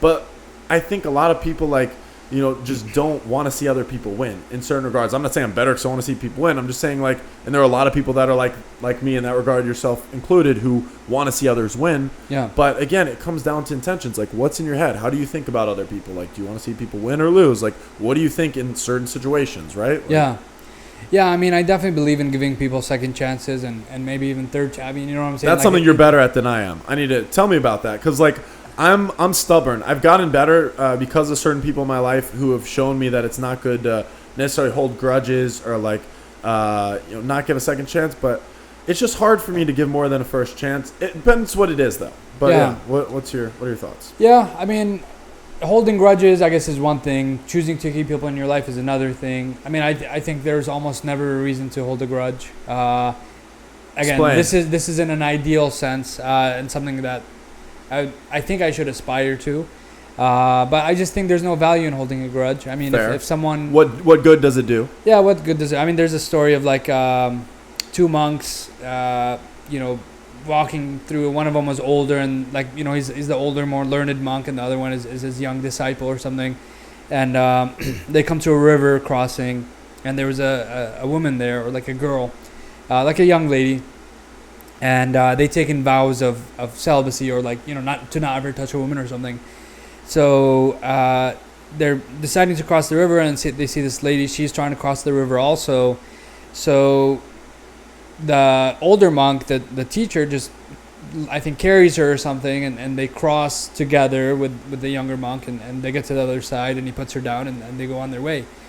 So they're walking, and the younger disciple is like, at some point, he's like clearly, like, something is off about him. He's wondering, like, how could this teacher of his touch a woman when they've taken these vows? Like, he made that vow. Like, why would you ever touch a woman? Yep. So for some time after that, he asked him, like, hey, like why did you pick up that woman? Like, I thought we've taken vows of celibacy. Mm-hmm. And the older monk said, I put her down once we crossed that river. You've been still carrying her all this time. So, he's kind of carried that, like, it's, again, being in the moment, like, it's holding on to something that happened in the past, and he's holding, I mean, it's not, I guess, it doesn't add value to your life at all. Right. To do it. Yeah. Like, move past it. You know what I'm saying? So, if there's a certain situation, I mean, everyone has been wronged by some person at some point. Of course, in some way. I definitely believe in giving second chances and such. I mean, I know a lot of times people do things that may seem vicious, or may seem like they're with a bad intention, but that says a lot more about what they're going through than what they necessarily intended about me. I mean, it was more like whether it be a projection, or they just weren't in their best self to be able to realize that that's probably not the right thing to do. So I can't necessarily judge them on it. I can't self-sacrifice to the point that they're going to keep hurting me if it's something that affects me. So there is such thing that I think, putting up barriers and realizing you got to draw a line somewhere. But again, it's not necessarily taking it personally. Like, Bro, that's where I have trouble. I take everything personal. I'm an emotional guy. Like I'm like I'm an emotional guy. I take everything personal. Like, and I wear my emotions on my sleeve. So like people know if I like them and they know if I don't. And I don't know that that's a good thing. I'm different just saying strokes, man. Just, different personalities and such. Yeah. I mean, I think at the end of the day, it's just, you look out for yourself, you look out for other people. Like, you just don't. There's balance, right? Yeah. I mean, there's a balance. Bro, I'm so glad you brought that up. I can't believe that. All right, so I don't know, when did we start? It's 8:53 p.m. right now. Probably around 6:30, I would say. 6:30. Wow. We're doing this. I love it. Cool. Think, so we're getting up there. When I texted you when I told you I was on my way. Oh, I love it. Let's see. Yeah, I'm curious. But because I'm curious how it took us so long to get to that word that I feel like I want to be talking about it a lot.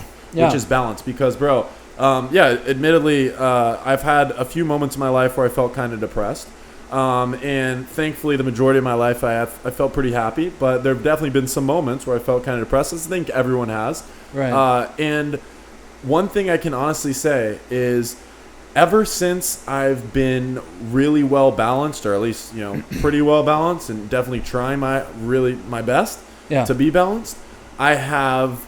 I really cannot remember a moment where I've genuinely felt depressed at all since I've been very well balanced. Wow. Because when you're very well balanced, it's like, I'm not pretending there aren't days where I'm like frustrated and shit, obviously, right? Yeah. There are moments, but those moments aren't like full blown like, oh, I feel so shitty right now.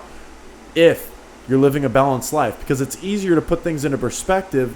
One of the reasons, in my opinion, is because when you're balanced, all your eggs aren't in one basket of like business, or all your eggs aren't in your basket is in like friends, or whatever it is. Like your eggs are spread out. Right. And in addition to, shout out to eggs and that egg yolk. Yeah, the egg yolk. And that's some good shit to eat too.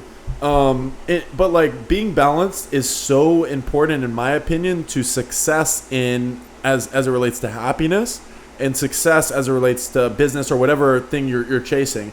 Because when you're balanced, you think clearer, you're happier, you're more focused, you execute better. And so by balance, for me, that means I work out 5 days a week, almost every single week, sometimes 6 days a week, sometimes 7 days a week. I do 2 days. Yeah, exactly, bro. Yeah, thank you for that. You're right. I actually do 2-a-days, 5 days a week. So I go in the morning and work out. I work out again in the afternoon, 2-a-days. Work out in the morning and the afternoon. Right. And, jump in the ocean sometimes. And I cook 4 days a week or some shit. Again, this is something I definitely didn't used to, and disclaimer, I'm a terrible cook. I couldn't even tell myself. I can vouch for that. Yeah, thank you. Thanks, bro. I'm just kidding. No, you can vouch. Have I tried your cooking? I don't know. Have you? I know you did make that pasta salad. That was solid. Pasta was pretty good. Yeah, not my recipe, but it was pretty good. I like. Yeah, no, I did decent. I did decent at that, but I'm no chef by any means. But like, bro, like I cook 4 times a week. Working out twice a day. Monday through Friday. Sometimes on Saturday and Sunday I'll work out. Do a lot of work, business work. I try to make time for friends. I don't make enough time for friends and family, frankly, but I try. And that's the thing, but doing my best to live that balanced life of and have some alone time too. And trying to find my future wife, maybe I found her, maybe I didn't, we'll see. But you know who you are.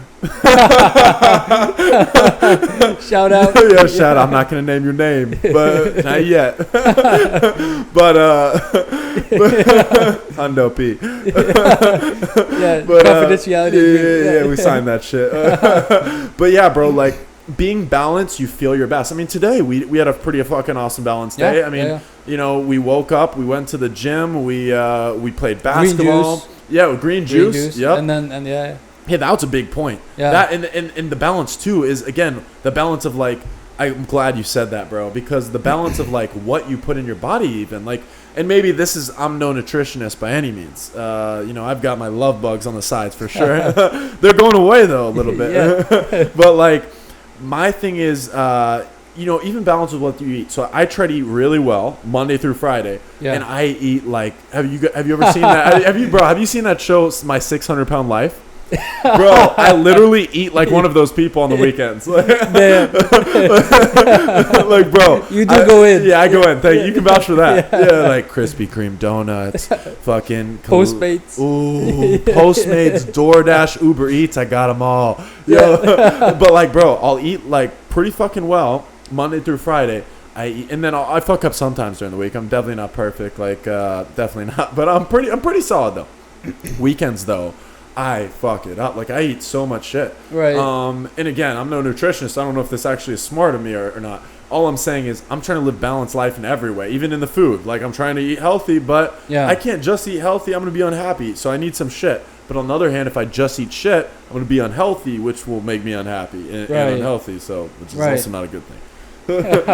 So, I mean, balance is key, bro. It is one of, in my opinion, if anyone gets anything out of this fucking podcast, it's that, like, bro, and I don't know if they can see based on this camera angle right now, but that says life is a beautiful ride. It's all about balance. Keep moving. And that's so true. Life is a beautiful ride. It's all about balance. Keep moving. Yeah. It is. Yeah. Right?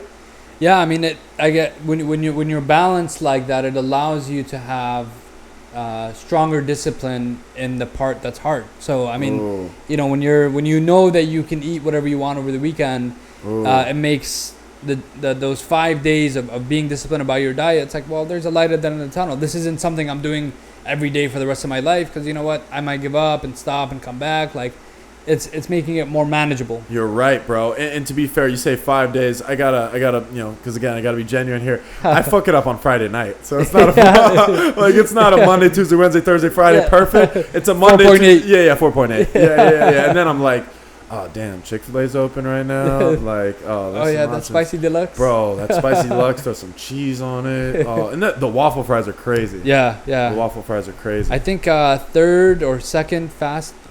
No, they're definitely in the top 10. They're the most profitable, right? Fastest growing, and I think most profitable. Bro, yeah, we're gonna look this up. Read an article about it last week. Yeah. Oh, you know how to read too, bro. Yeah, I'm hooked on phonics. Oh no, that I highly recommend that as well, people. I mean, whatever you need, but I mean, it was an article talking about how it's become very successful because they're, even though they don't open on Sundays, and which is pretty crazy. Yeah, but they're still able, volume wise, to exceed a lot of the other fast food places. Bro, yeah, it's literally, it says, this was an article in December 2018 that says it was the third largest fast food chain in the U.S. Wow. That's crazy. Like, competing, and that's competing against the McDonald's, the Burger Kings.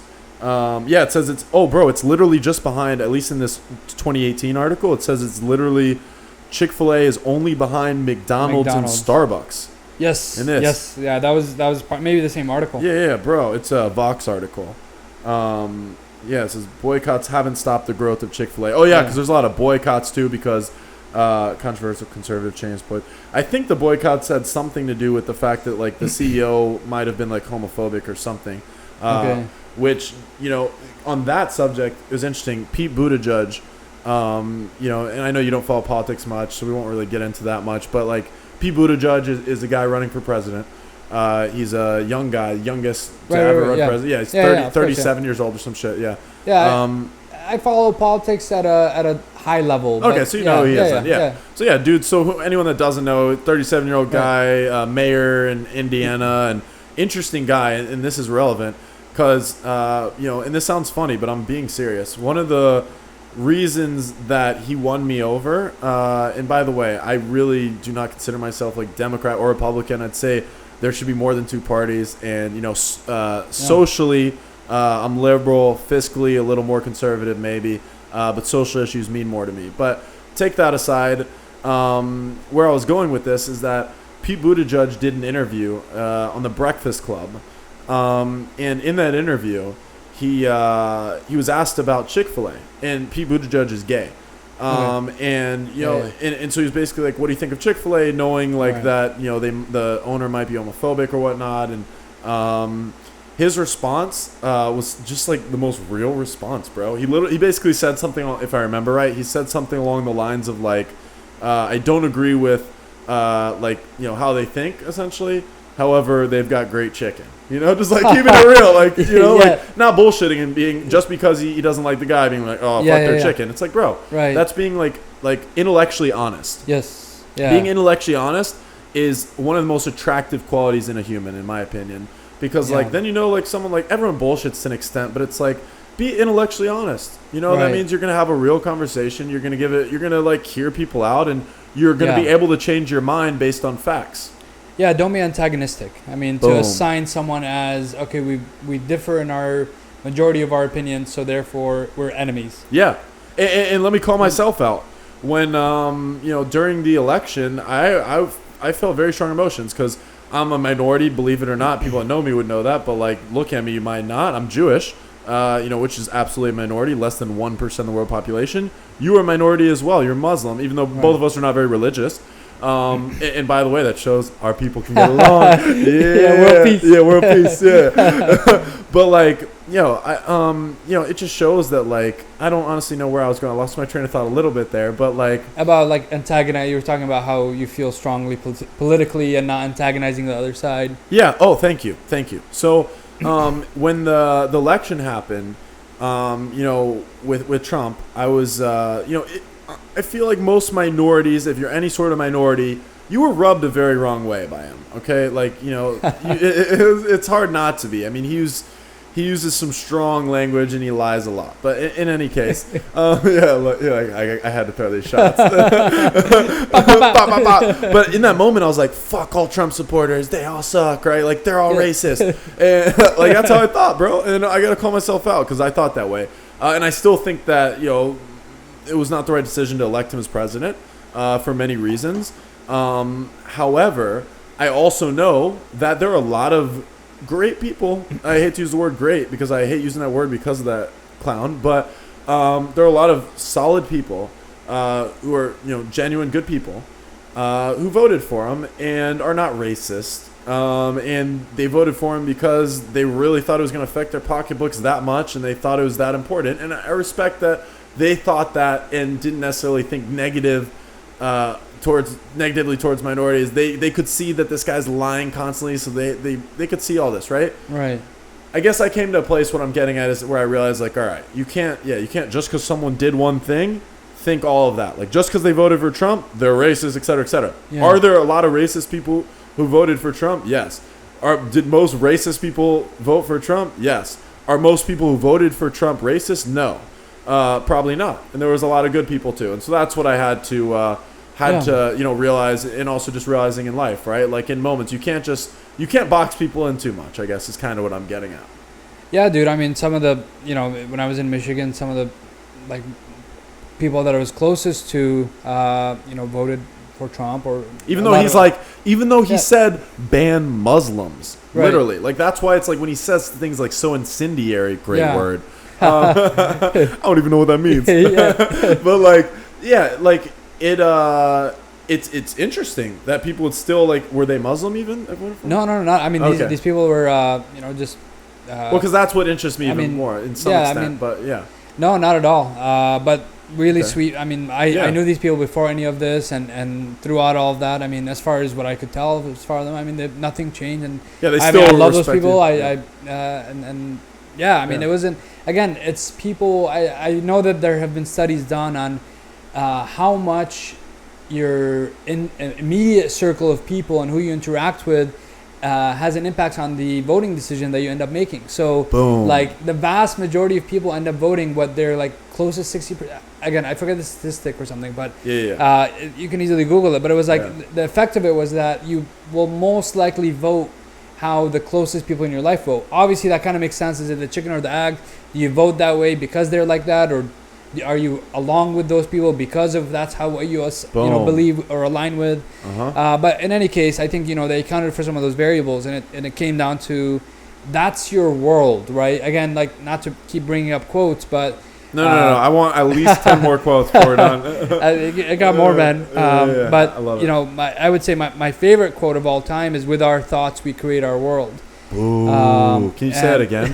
Say it like real close to the mic so it's like extra intense. With our thoughts, we create our world. Wow, that sounded nice. My ears feel amazing right now. Yeah, so it's again, with our thought, there's so many different angles that you can take that quote, but tying into what we're talking about now, our thoughts and the people that we interact with and all that, like that forms our perception of the world, which impacts our perception of ourselves and how we fit into that and all this interplay. But basically, like, if someone in somewhere where everyone in that area thinks a certain way, I can't judge them for thinking that way because like that's their circumstance. Exactly. That's what they know. That's all they're seeing. That's their world. Yeah. So when you travel, when you get out, when you meet different people, which is what I think is amazing about what's going on with us right now with like internet and like that's another huge thing with us. Like, what's the internet? Like our generation, I remember early middle school,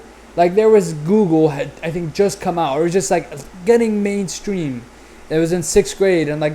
In the class, like a lot of people didn't know what Google was. Do you vaguely remember Yellow Pages? Vaguely, bro, because that was our time a little Jeeves. bit. Yeah, Ask Jeeves as well. But like Yellow Pages was a thing. Like there was a. Oh, you mean like the actual? I remember those. Absolutely. We had to look it up. Yeah, you get it in the mail. And yeah, that's kind of crazy. And when you had to, I mean, I didn't do, but like your parents would have the maps they'd pull out, like when you're on going somewhere. Yeah, like, you memorize the map. You got the books in the car and all that. You memorize the routes and the big roads. And then it became MapQuest, which you'd have to print out before there's GPS. Which MapQuest was like, holy shit, this is this is unreal. amazing. Like you can know exactly where you got to turn. And now GPS, and then it's an app on the phone. Like, I mean, even cars now, like with CarPlay, you don't even need a GPS in the car. You just connect your phone. Bro, with some cars, you can just sit and boom, Tesla. Yeah. Right? Yeah. Like, have you ever driven a Tesla? I haven't driven. I've been in them. I've driven. Yeah. Oh, no, I did drive one. I drove a Model 3. Nice. Yeah. How was it? It was cool, man. I mean, I didn't really push it. It was in my car. But it was fun. I mean, and you drive, bro. You're a good driver. Yeah. Yeah, I like driving. Yeah. And it was fun, man. It was like it's a different experience. It's an electric car. I like naturally aspirated engines, but like I obviously realize the value of an electric car and all that. Yeah. I think it is the way of the future. You do. What about flying cars? Is that a real thing? Is that going to be something you think? Like, I mean, it sounds like we'll get there, but I feel Uber, like there's so much. Uber's working on something. I think Google might have been working on something too. I'm not positive about that. But like flying cars, I feel like there would be so many issues in the air in terms of like what? There's not roads, obviously. Are there like lanes in the air somehow? Like, I mean, there's air control. Like, I mean, the closest thing to a flying car is a helicopter. I love helicopters. I mean, that's. So would it be something like that? You just see like a bunch of like helicopter cars just in the air, like going next to each other. Yeah, like, I mean, long term, I don't know the efficiency of like.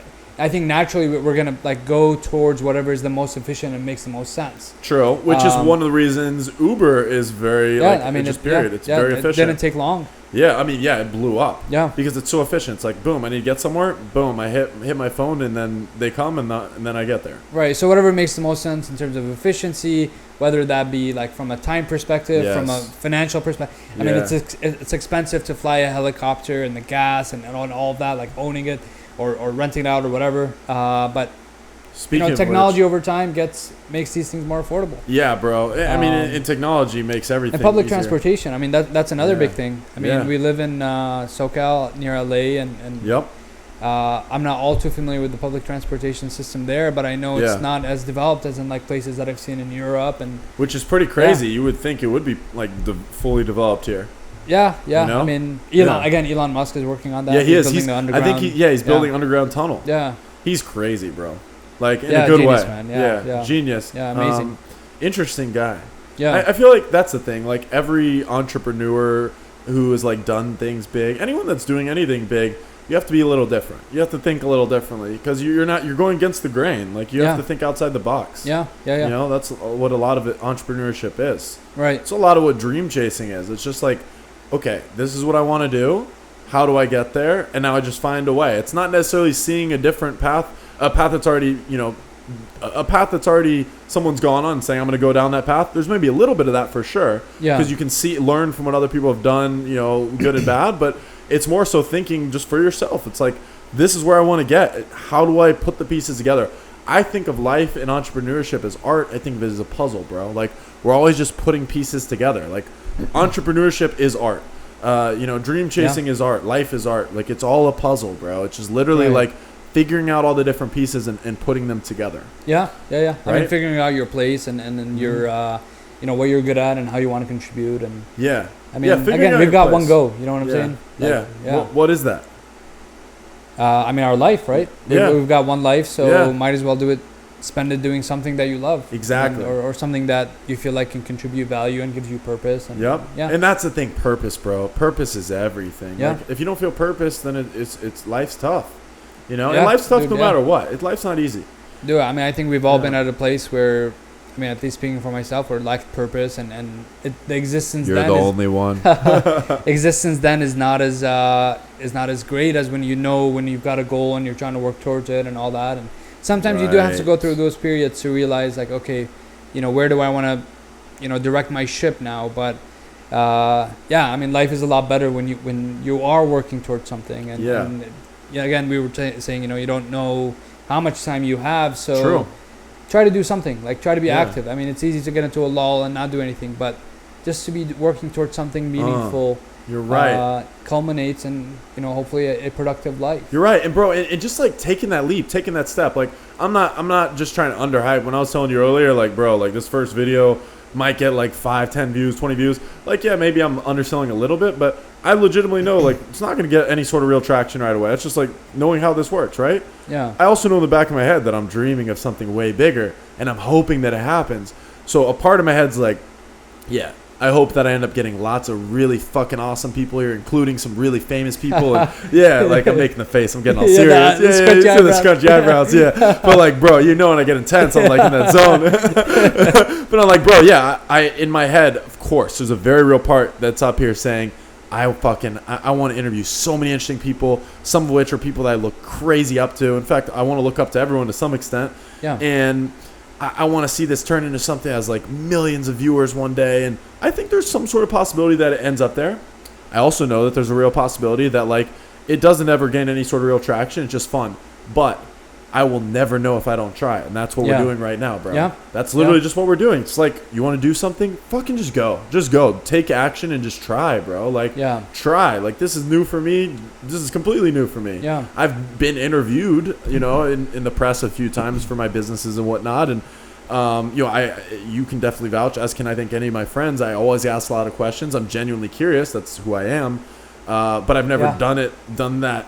On camera in a podcast setting, and having, again, this, bro, this is the conversation we have all the time. This is normal shit. This is regular, yeah, and that's what I love. Again, surrounding yourself with those kinds of people where you can have these conversations about life and about your dreams and goals, and just like get deep and encourage each other and try to add value to each other. And hopefully everyone that's listening, the 5 people, or maybe in a few years that are coming back to this video, the 1 million people, whatever it is, I think it's safe to say I've definitely gained value from you, bro. Like, you have a lot of value to offer. You've already offered a lot of value. Likewise, man. Definitely. Appreciate that. I don't want to wrap up just yet. We have so much more to talk about, but we will wrap up fairly soon. We'll just have to do another podcast at some point. Yeah, man. We've already talked about that. We're going to do several more. But I guess for a second, I mean, I just want to commend you too on, like, you've been really on point, chasing your current dream as well, which is, you're going to law school and hopefully, and knock on wood. It's fake wood. I mean, it's fake wood. Not gonna fake wood. It's the intention that matters. Yeah, it's the intention, bro. And like, knock on fake leather, or maybe it's real. I don't know, but we're knocking on it. And like, bro, like, any school would be blessed to have you. Thanks, so I hope it does work. But like, no matter what, you've given it your all. Like, I've seen the last few months, ever since you decided you want to go to law school, you've always been focused, but you've been extra focused and like serious and studying. And so, I mean, do you want to dive into that? Like, why are you going to law school? Like, what's your next step? Like, yeah, man. I mean, I've been, like I said, doing my work for a while now, and it's been great. I've learned a ton through it. I feel like I've gotten a lot out of it. But like, as we were saying, as far as learning and growing and when you get that point where there's diminishing return to what you're learning, life slows down a little bit. So I kind of realized that I was getting a little bit comfortable at work. There was a time when every day I was learning something new and meeting with different people and developing my skills and different cultures and languages and all that. And obviously, I still have a ton I could develop with. But just as far as the specific work I was doing, which is, great, I felt like I want to do something, on top of it, also something additional. So, started out looking into investing into real estate. Yep. And that was kind of the what started all of this. And then... And you've done a lot of studying into real estate. Yeah, I mean, I love the fact that it's a real asset. I mean, whenever I see like a big building or a skyscraper, the fact that humans put that together through dedication, planning, and all the effort that goes into it, I think is super interesting, man. I mean, think about like looking back in history, all different types of structures and pyramids. I mean, imagine looking at, like, who knows, maybe in a few thousand years, they look back and see like skyscrapers. Like, who knows? I mean, you know what I'm saying? Like, so I think just that aspect of real estate, it's real, it's land. I mean, I really do like that. I enjoy learning about it just like over the years, just read different books and such. I realized like, okay, let me do something maybe along that line. And as far as real estate goes, you're talking commercial, or are you talking at all residential? I like commercial just because it's a little bit on a bigger scale. Yeah. But residential, I think I love learning about all different types of real estate. Yep. Investing into the commercial side right away is a little bit tough because you have to have a lot more capital. Yeah. But I do like learning about it. Yeah. And the thing about you is you're dedicated and you're smart. So like you want to learn something, you're going to learn it. Like you're going to take the time which you have and you continue doing. I enjoy learning. To learn and learn and learn. So you really can add a lot of value, whatever it is you're doing. Right. Yeah. So that kind of started out as the end goal, and then working backwards, I did a lot of informational interviews. So I called people who, I've reached out through my network, people who are in real estate, people that went to law school, people who went to law school and then went to real estate, looking up to people who are doing what I would hope to be doing at some point. Yep. Whether that be developers or investors or such, and like looking at the track that they took to get there. And the general consensus was law school could add a lot of value in that respect. As a stepping stone. It doesn't have to necessarily lead into that, but to me, it's like, okay, working backwards, I think the skills that you gain through going through law school are fantastic. I mean, critical thinking in my work, from a contractual standpoint. Yeah, in my work, I've always enjoyed the contract side of like, whether that be distribution agreements, any type of legal writing that I've went. That's interesting that you enjoy that. I find that shit boring as fuck. Yeah. It's you enjoy learning to decipher and realizing that this one document basically governs business. Yes. It literally, a contract is the foundation of a business. Boom. Right? Nuance matters. Yeah. I mean, when you're working with a business, what you can and can't do is set.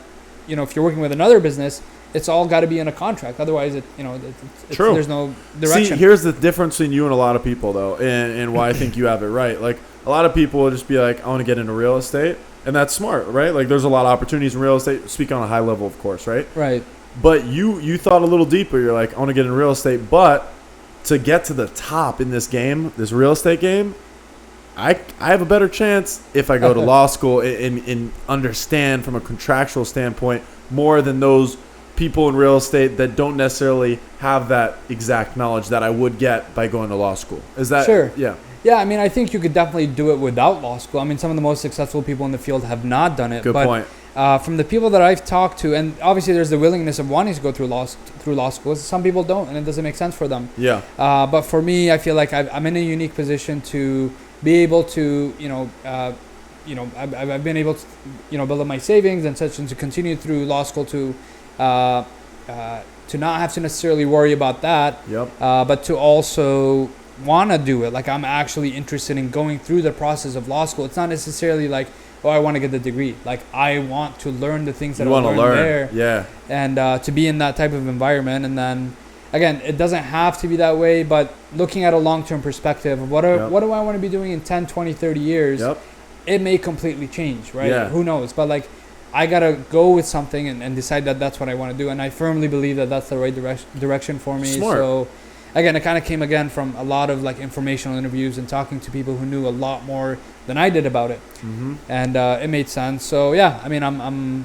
the process. I'm studying for the LSAT now. Yep. Taking it soon. And it's intense, bro. You've been going to classes constantly. You've been studying constantly. Like you've been just really focused. I enjoy it, man. It's you good. barely go out. You're focused, bro. Yeah, it's been good. Yeah. I believe in where I want to go. Yeah. So if something helps me in that direction, great. If not, then gotta still be balanced. But I probably would rather prioritize what's going to get you to where you want to go. Where I want to go. And see, that's the smart thing. You touch on this too, which is like, we have to think where we're trying to go and then backtrack from there, in my opinion, which is what you just said. And, you know, it's not necessarily just thinking like, what do I do now? It's like, where am I trying to go? And then think backwards. So this is where I'm trying to go. Now, what are all the things I need to do to get there? Right? Like, so I want to be here, but what are all these pieces to actually get there? Rather than just like, I want to be here and then just like being all over the place. Yeah, it's not wishful thinking. Yeah, exactly. Yeah. You're like, this is where I want to go. Here are the actual steps. This is a cool little graphic here. And then, you know, we got to knock out each step to actually have a chance of getting there. Right. And that's what you're doing. Yeah. Another point of real estate while we're on this quickly that I like is I need to do this with you. I've not done this with you yet, but I love that you do this. You go to open houses for homes that you know you cannot afford. And I'm sorry for calling you out on that. No, yeah, but you go to homes, you know, and check them out as if you're going to buy them. And, well, I don't know about buying them. No, you do. Oh, shit, that was loud. I mean, I just like, I mean, for one, there's the architectural side to it. You know, obviously, like, each home is unique and different. And all. I mean, even when I'm in a building, even if it's just like, if I'm there for a doctor's appointment or something, just to realize all that thought that went into, like, you know, someone chose that those tiles are the ones that are going to be there. Like, the way the room dimensions, like, all of that architecture is all, like, this room. Like, someone actually decided that the way that the proportions of the room. They were thinking, though. How it's going to be cut. And, like, the, you know, the molding and all. So just weird. It's a weird room, bro. So the architecture is part of it. And I think it's just a nice thing to see. It's motivating. That's smart. Like, I'm not kidding. I think that's very smart because it's also like it's the whole, you know, being around where you're trying to get. Right. And putting yourself in those situations, putting yourself in situations where you're with people that are more successful than you are, or where you're in situations where it's like, I haven't made it to this part yet, but I'm here, and so then you actually do make it there. It's not a faking it till you make it by any means. It's just pushing yourself into those positions in life. I think it makes it more real. It makes it more attainable. Yes. Right? When you're, let's say, if you, I mean, I don't necessarily say I want to get a big house, right? But like, let's say if I do want to get a big house, going and seeing that, it's like, well, you know, this house exists. What does this house require to get? It requires some financial capability. Someone else has achieved that financial ability to be able to afford this house. You know, what did they do to get to that? And figure out, okay, like, this is it's possible if you want. If that's what you want, then it's doable. So it makes it more real, like seeing something is tangible. Because, like, again, a lot of the, like, the people that you surround yourself with and all of that, like, if you see people who are achieving big things, it's like, well, you know, they're achieving big things. Like, why can't I achieve big things? True. Like, bro, and have you felt, because, like, and maybe this, I hope this doesn't come off the wrong way, like, too cocky, but, like, I just, again, trying to be genuine, I'm just saying my thoughts. Ever since I was a little kid, I literally thought, like, I'm going to be very famous one day, I'm going to be very powerful, I'm going to be very successful, and I'm going to help millions of people. Really, like, the eyebrows. Yeah, bro, and I have the little eyebrows, too. Like, but, like, bro, like really, I just felt like I'm going to do great things. I don't want to, I'm not saying this to make myself sound good. I really, like, in my head, I've always felt like I want to help millions of people. I've also always felt like I want the nicest things in life. So I wanted both, always. But I also felt like I deserved it. But I also was ready to put in the work for it. And I don't know if that's wrong or not, but, like, I've always, like, just felt like I'm meant for this big thing, and I want to fucking get it, and I'm going to do so much great, and everyone should want me to succeed because I'm going to help other people. And I felt this strong feeling, which I definitely still feel now, but anyone that's very evident, dude. Yeah, I appreciate it. And, like, I mean, anyone that's known me since day one would, I think, vouch for that. So, I mean, on that, like, do you feel the same way? Have you always kind of felt like I'm meant to be in one of those homes, or like I'm meant for, like, big things, or is that not how you think at all, or what do you say? That's an interesting question. That's the only kind of question I know to ask. Yeah, I mean, I've definitely been very driven. You know, I've always wanted to achieve a lot. Fair. And since you were a kid. Since I was a kid, yeah. I mean, I would say, I mean, let's say, you know, in high school, for example, like, it wasn't necessarily so much about achieving something outside of myself, but about being the best version of myself. Boom. So, like, in high school, super active. Like, I wasn't thinking, like, oh, if I do this, I'm going to end up, this is going to feed into me, you know, maybe becoming, whether in some type of materialistic sense, becoming successful. But to be the best version of myself was what I had control over, right? What I Yes. do and what I work and all that. Yes. So like I, didn't realize that maybe like, yes, I realized like doing extracurriculars and like I was like president of my student council in high school. So I was like, okay, that was just me trying to. I didn't even know that, bro. Yeah, dude. Yeah. Yo, why don't you have Secret Service? Yeah, man. So it was like it was a big high school too. It was like, really? it was like a 2-person high school. Bro, it was 4-person high school. So yo, that's legit. Yeah, it was cool, man. Yeah, I'm literally. Wait, tell me more about this right now. Oh, no, I'm sorry to cut you off. I got to hear about this. You were president. Yeah, dude. Yeah. Bro, so first off, how did you run your campaign? Was it extortion? Smart man. Was it a positive or negative campaign? Yeah, I mean it was Huron High School in Ann Arbor, Michigan, man. I like that school, and nice. I'm still. What's the high school's name? Huron High School. Shout out to Huron. Yeah, it's here on Trying to Be Wise podcast. I've lost a lot of touch with people. I guess a lot of us do. With no, you're the only one. Everyone else stays in touch with everybody. I've stayed in touch with a couple of people from high school, like good friends. Yeah. You want to shout any of them out right now? Let's shout them out. Let's shout them out. Let's shout out. Yeah. I mean, from high school. Yeah. By the way, shout out to Haas while we're on it right now. Oh yeah, definitely. Shout brother out. from another mother. Yeah, brother from another. And I'm gonna shout out Max. I'm gonna shout out Kyle. All right, I'm gonna stop. Sorry to anyone I haven't shouted list out. Yeah, right. I'll shout you out in another podcast. Much love to everybody who I love, which is everybody listening. But yeah, and that's the other nice thing about like knowing people earlier in life. Obviously, I mean, you meet people who come into your life at the right time, and they could be part of your life forever. But like when someone knows you at a part of your life where you're not a different person, but you were in a completely different phase. Yeah. Like they know an aspect of you that, as you were growing up, and like, the people who knew me in high school, like there's people that I meet in my life who might mean more than the people that I met in high school, but like the people that I met in high school will know that side of me. And so, definitely staying in touch with people and building lifelong relationships is nice. Like it's like, I know we can relate to a level, forever. Like, what I'm saying? It's, exactly. Yeah. No, and that's very special. We've talked about that before. Like, I have, as do you, like, friends that, I've known for, God, it's crazy. It's like saying, like, whenever I used to hear people say, like, 10 years, I've known this person 10 years or 20 years. Yeah, when you're 12. Yeah, right? You're like, oh, shit, I'm not even that old yet. Yeah, it's like, they sound so old. Right. But now I can, like, say, I like, have some friends that go back 10, even 20 years, 20 I guess. years, yeah. And, which is crazy. We're only 29, but. Right. And yeah, there's lots that you don't stay in touch with, but then there's the few that you do. Right. And it is special because they've been with you in certain moments, certain ups and downs. But then you also do have those people that you meet throughout life, and not tons, but a good amount, that you're like, damn, like I wish they were in my life always, but I'm glad I got them now, and I want them in my life for the rest of my life. Absolutely. Obviously, you're one of those people. Likewise, man. Yeah. Absolutely. Thanks, bro. Absolutely. Yeah, I mean, we're always going to meet new people, and I mean, that's the amazing thing about life, right? Yeah, and you keep the best people around. Like, I mean, it's growing. You don't have to choose. I'm only got 5 people in my life. No, you grow. I just want as many awesome people as I can. I'm gonna be picky, but the more the better, right? Yeah. Be picky, but the more the better. And we live obviously very close to each other right now. Yeah, stone's throw away. Yeah, stone's throw. But like, bro, like if you were thousands of miles away, like we're still homies, and that's the thing. It's like, you phone who this? Yeah, who this be? Yeah. But like that's the cool thing, like especially with technology too. It's a little easier to stay in touch, although it's not easy. But yeah, my brother. Yeah. But that's what you do when you find great people. In my opinion, you have to keep them. Yeah, I agree, man. You keep them. Like I envision shit. We've talked about this. Like I envision you and others in my fucking hopefully mansion in Cape Cod, family compound. In the far future. Yeah, dude. And that's what it's all about. I absolutely agree, man. Yeah, bro. Yeah. Yo, how long have we gone? This is crazy. 9:31. Have we gone 3 hours, bro? We wanted to go like 3 hours. I've got like a good 5 to 10 things easily that like are long topics that I want to get into. We're going to have to do that in the second podcast, I feel like. Yeah. I mean, dude, this is just the first one. Exactly, bro. We're going to do many podcasts together.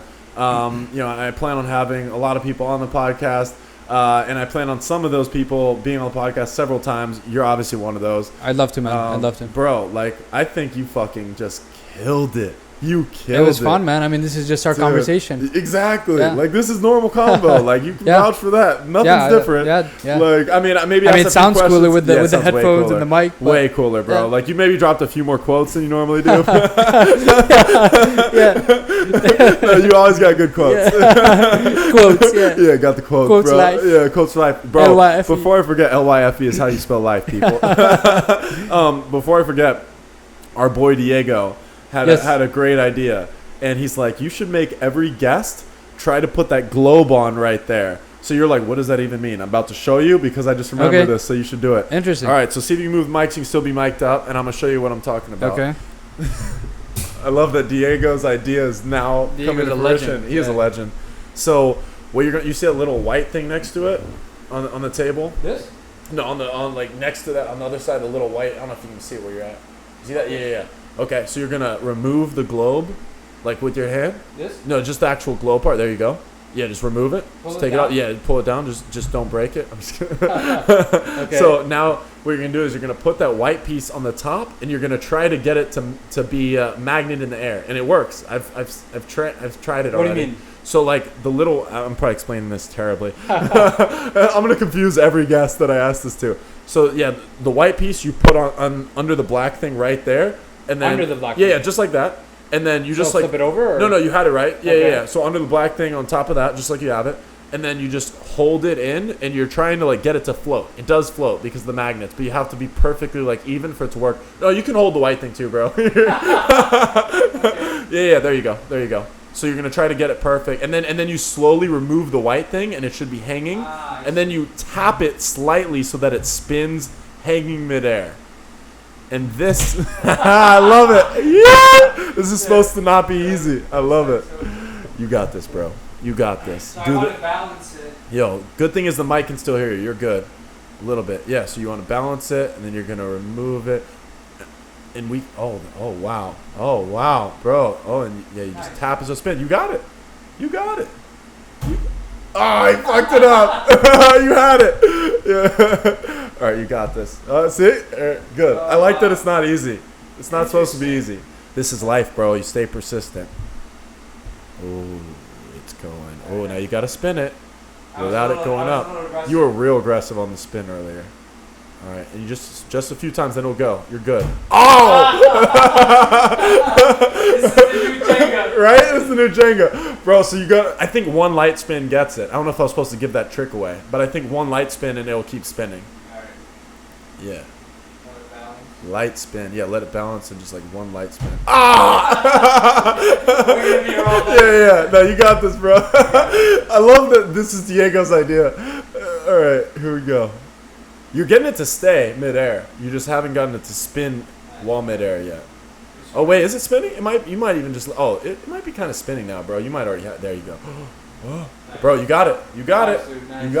And interesting, bro. Yep. How the hell did you come up with this? I don't know. I found that shit on Amazon, and I was trying real hard to get it. And Diego's like, "You should make this a thing that all guests have to do." I was like, "Genius." Diego taking a shot at you. Yeah, right. He definitely was. I was like, "Genius, bro." Pop.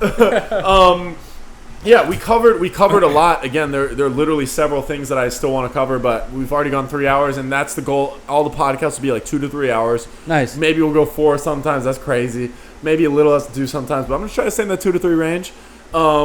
But we'll have other podcasts to go over more stuff. Man. Yeah. In the meantime, though, again, I know, like, you're not, like, really promoting anything right now, but, like, bro, and again, we have, like, one person watching, your mom, and then my mom, so 2 people. But, yeah, like, Mila. Yeah. Oh, and Mila, your dog. I love Mila, bro. Yeah, let me talk about, can we talk about Mila for, like, 2 minutes? Oh, yeah, absolutely. Right, cool. Yeah, we got 2 longer minutes. than 2 minutes. Yeah, thank you. Cool. So that was actually one of the topics. So, Mila is your German Shepherd. Yes. Who is a fucking beautiful dog. I love dogs. Yeah, you do. Yeah, I do. Yeah, I love dogs. Who doesn't, though? Yeah. I mean, you just maybe something some wrong with people, you if you don't like dogs, though. Like, yeah, no judgment, but like, how? You're not judging. I'm gonna judge. If you don't like dogs, I don't get it. but like, bro, like, I've told you this before. Like, pit bulls, they have a bad rep, and overall, I'm still a little weary of pit bulls. Right. But my boy, shout out Jordan Sterling, has a pit bull. Nice. And Thriller, shout out to Thriller. And what a great dog name. And and Thriller the pit bull like kind of made me realize like pit bulls are kind of nice dogs too. Some can be nice. Yeah. German Shepherds also kind of have that rap to an extent, and truth is they can be vicious, but also like very sweet. Yeah. And like Mila, your dog is like she could protect if needed, and she was trained professionally, canine trained, like police dog trained. But she's also very sweet. Yeah, like, super sweet. So sweet. Like yeah. she's gonna be on the podcast. Yeah, very like gentle soul. Yeah, gentle soul. Yeah. An interesting thing is I think something that says something about you is how shitty you treat her. I'm just kidding. You're like, bro, clarify that shit quick. No, you treat her. That's just gonna be an excerpt, right? Someone's gonna cut that shit. Like, if this podcast ever becomes big, people are just gonna try to cut shit. But like, no, real shit. Like, you treat your dog like a fucking queen. Like, I say queen because she's a girl. I can't say king. You treat her like a queen, bro. And not only just like you're really sweet to her, but like, bro, I don't know anybody else that feeds their dogs anything but dog food, or maybe like a few like scraps from their plate. Bro, you fucking feed your dog like rabbits, and like you this is the most nutrient, the best food. Explain. Yeah, man. I mean, as far as the intention to take care of her, I mean, she's like a living being under my care. Ultimately, like, she's not gonna go to the grocery store and get her food. Are you sure about that? I make those decisions for her. So, I did a lot of research at one point because when I got her as a puppy, she did have a decent amount of health issues. Nothing that was too crazy, but it's, I guess, things that are usually assumed to be the case with dogs. What were they? What were the health issues? Skin infection, like yeast infection, I think once, like shedding a lot of hair, upset stomach, just like issues like that. Nothing too crazy. For the skin infection, you think she needed more face wash? Yeah, she did that free and clear. There you go. That free and clear works. And so I did a lot of research into that, and then like progressed through different types of foods, and I came to like realize that, or come to learn that, like the digestive system of a dog is very comparable to that of a wolf. So Canis familiaris, the way they digest food is almost the exact same as a wolf, Canis familiaris or lupus. So in realizing that, like the idea is to have them eat the same foods, because dogs in the wild are not eating kibbles and bits. Kibbles and bits in the wild. That's like McDonald's, you know what I'm saying? Like, it's high calorie. What are you trying to say about McDonald's? So I in realizing that, it's like, okay, in the wild they eat prey, so there's some proportion of muscle meat, bone, and fat that they eat, and it's raw, you know what I'm saying? So like, that's not what I should eat, but it's a species appropriate diet for Canis familiaris. They should. And again, there's a lot of controversy. That's what they're familiaris with. Right, like there's a lot of people, like there are vets who believe, like, yes, raw feeding is the right way to do it. There are vets who believe, like, no, you should not.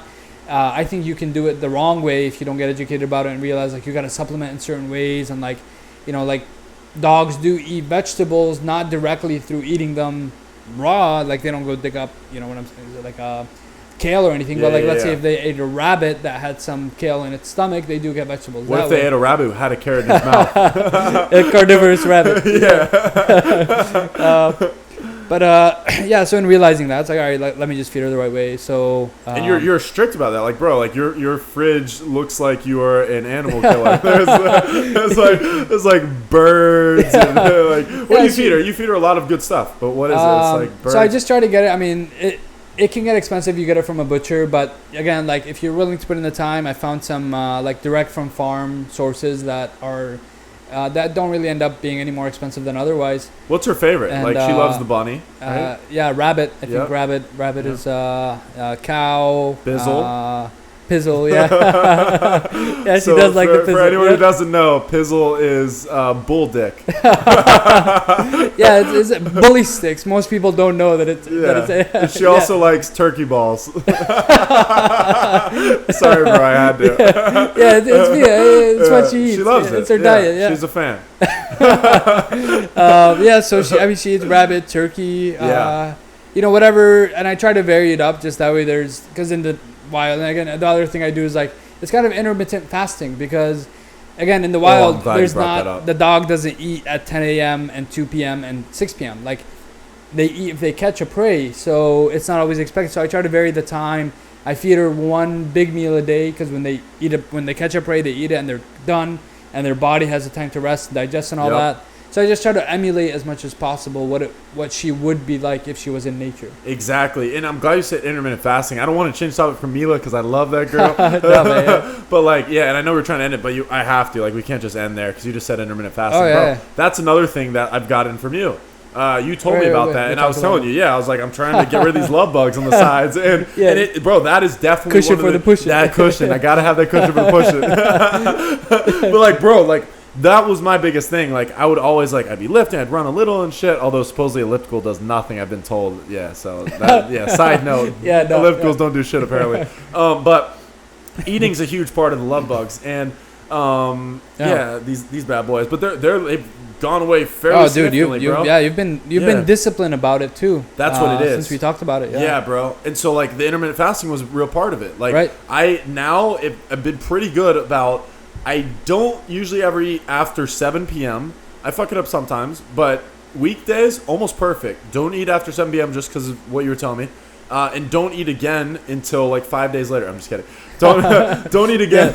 Don't eat again until, like, 9 a.m. to 11 a.m. at way latest. Right. As opposed to earlier where I'd eat at, like, whenever late at night. And then right when I wake up, I'd eat too. Like, but now it's like, all right, even if I'm getting up at 5 a.m., I'm not going to eat after 7. Yeah. And I'm not going to eat again until, like, 9, 10, 11. Yeah. So all that time, you're intermittent fasting, it really helps. Nice. Yeah. Yeah, dude. Yeah, I mean, there's been a lot of studies done on it. Fasting is one of the best things that you could do for your body. I mean, to give your body the chance to work itself without the burden of having to digest food. Yeah. It's like literally, it's like, don't eat, you lose weight. yeah. Who would have thought? Yeah. How does that make sense? Yeah, dude. Yeah. Genius. Yeah, no, I mean, there's different ways. Like, I know there's people who do intermittent fasting in the morning, or you do it in the evening. Yeah. Don't eat anything after, like, an early dinner or, like, a late lunch until the next morning. Or you could do the other way around.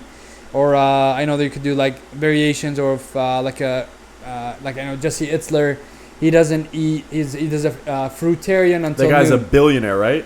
Yeah, married but to the super Sphinx. humble guy, super down to earth. Like, I really look up to him also. And yeah, we got to get him here, bro. Dude, that's another one that if he I'd love comes, to meet him. I'll make sure you meet him if he comes. Yeah. Here, so let's shout out. So Goggins and David Goggins and Jesse Itzler. We would be honored if you'd come on the podcast, and if you do, you'll get to meet the great Kal as well. I would be honored. I would love to do that for sure. Yeah, that would be epic. I'm actually trying to sign up for his podcast, for his program. BYLR, Build Your Life Resume. Nice. It's pretty cool. I mean, it's just, again, putting yourself out of your comfort zone. You hear that? If you come on the podcast, he's can go to your program. Yeah, I've emailed them about a bunch of times, and they, I guess they haven't opened up registration yet. But Open up the registration. Yeah, soon. But like super responsive and all that, so I'm excited for it. You're like, I'm not gonna talk any shit. I'm not trying to. Sorry, I'm excited. I'm excited. Yeah. Just excitement. No, that's awesome, bro. But yeah, I mean, fruit until noon only. Like that. You know, again, balance, like that's, and he's been doing it for like 20 years. Wow. I think the guy who wrote, I forget his name, but who wrote Fit for Life. Oh. That was his recommendation, and Jesse read that book or talked to him or something, and he's been doing it ever since. Solid, bro. Yeah. Solid. Yeah. Well, dude, this was fucking incredible. It was fun, man. I enjoyed it a lot. Dude, like, I told you, you're like, are you sure you want me to be the first guest? I was like, bro, I would be honored if you were the first guest. Dude, the honor was all mine, honestly. Dude. It's honor and a privilege. I'm glad to be here, and I had a good time, man. Dude, bro, I was just hanging out. Exactly. This was so much fun. Yeah, like, dude. So, again, like, we have 2 viewers right now. It's both of our moms. But but in the case of this shit, like, after we put out a ton of content, like, gains traction, people come back to this video, and they'll see you in the other videos, other podcasts we do. Yeah. Again, bro, I want you to get anything that you can out of it. So, just, you know, and I know that's not why you're here, but, bro, at the end of the day, it's like, obviously, anyone that's watching this can tell this is a fucking special person. He's gone very far. And, you know, you got a lot to offer the world. Thanks, and, yeah, I mean, just, like, if people just want to get in touch with you for, like, whatever, what's your email or some shit? Yeah, my email, my name is Khalid. I go by Kal. Yeah, give that full name. Yeah, it's Khalid. DJ Khaled. Yeah, it's like DJ Khaled, but with an I. That's right. We the best. That's right. Kal the best. Yeah, so it's KHALID, the number 3 at gmail.com. Say and that. it's actually one of the most common names in the world. But you're not one of the most common people. But the name, I got, like, I somehow, at the time when Gmail was coming out, we were just talking about Google and all that. Yeah. I got an early invite to Gmail randomly at some point. Yep. And that's how I got the email, because I like that email, because it's like one of the most common names, 3, which is my favorite number, at gmail.com. That's actually pretty solid. Like, you got lucky. That's like having John 3 at Gmail. Right? Like, that doesn't happen. Literally. Yeah, holy shit. That's or Mike, a good point. Yeah. Like, for the alternative of that, yeah. That's a good point, actually. I never thought about that. Yeah. Yeah, so, KHALID3 at gmail.com, and, you know, just talk about life, be friends. Any advice as far as like real estate or any of that, law school, or anything? Yeah. Boom. Love to connect with anyone. Boom. Honestly, bro, like if you want, just contact Kal. Just contact Kal. I'd love to. Yeah, just contact Kal. Like, if you want him to, just contact Kal. Just contact Kal. Yeah, man. Why not? You know. No. Like, if you listen to this podcast, I think you want to contact Kal. I'd love to, man. I mean, whoever it is, the more the merrier. For sure, bro. Say that email one more time. Yeah, it's KHALID 3@gmail.com. KHALID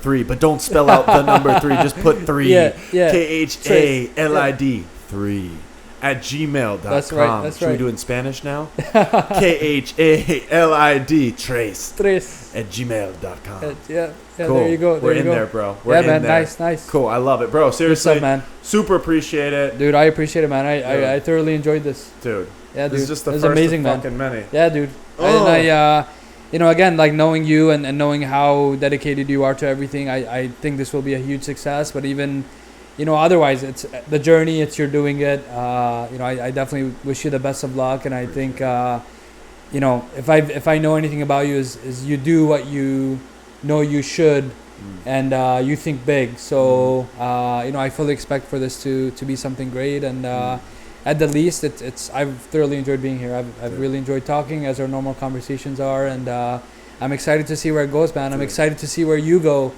To see where you're gonna go in life, and a lot of the things, everything goes both ways, and I'm really excited for it. I mean, I'm legitimately curious to see where you're gonna be one day. I appreciate that. It's regardless of where you go, it's good to have you in my life. Dude, and same.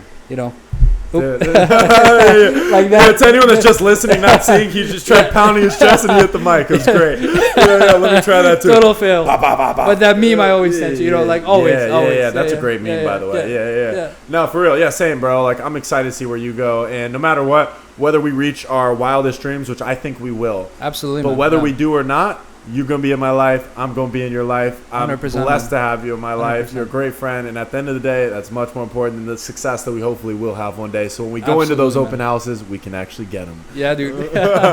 Much love, bro. I'm going to end this with, should we do a little Lion King music? What should we do? The outro music. Yeah, what's the outro? In the jungle, the mighty jungle, the lions. You gotta sing a different song every. Yeah, bro. So we're doing Lion King. Here, let's go, bro. A wimbo it, a wimbo it, a wimbo it, a wimbo it.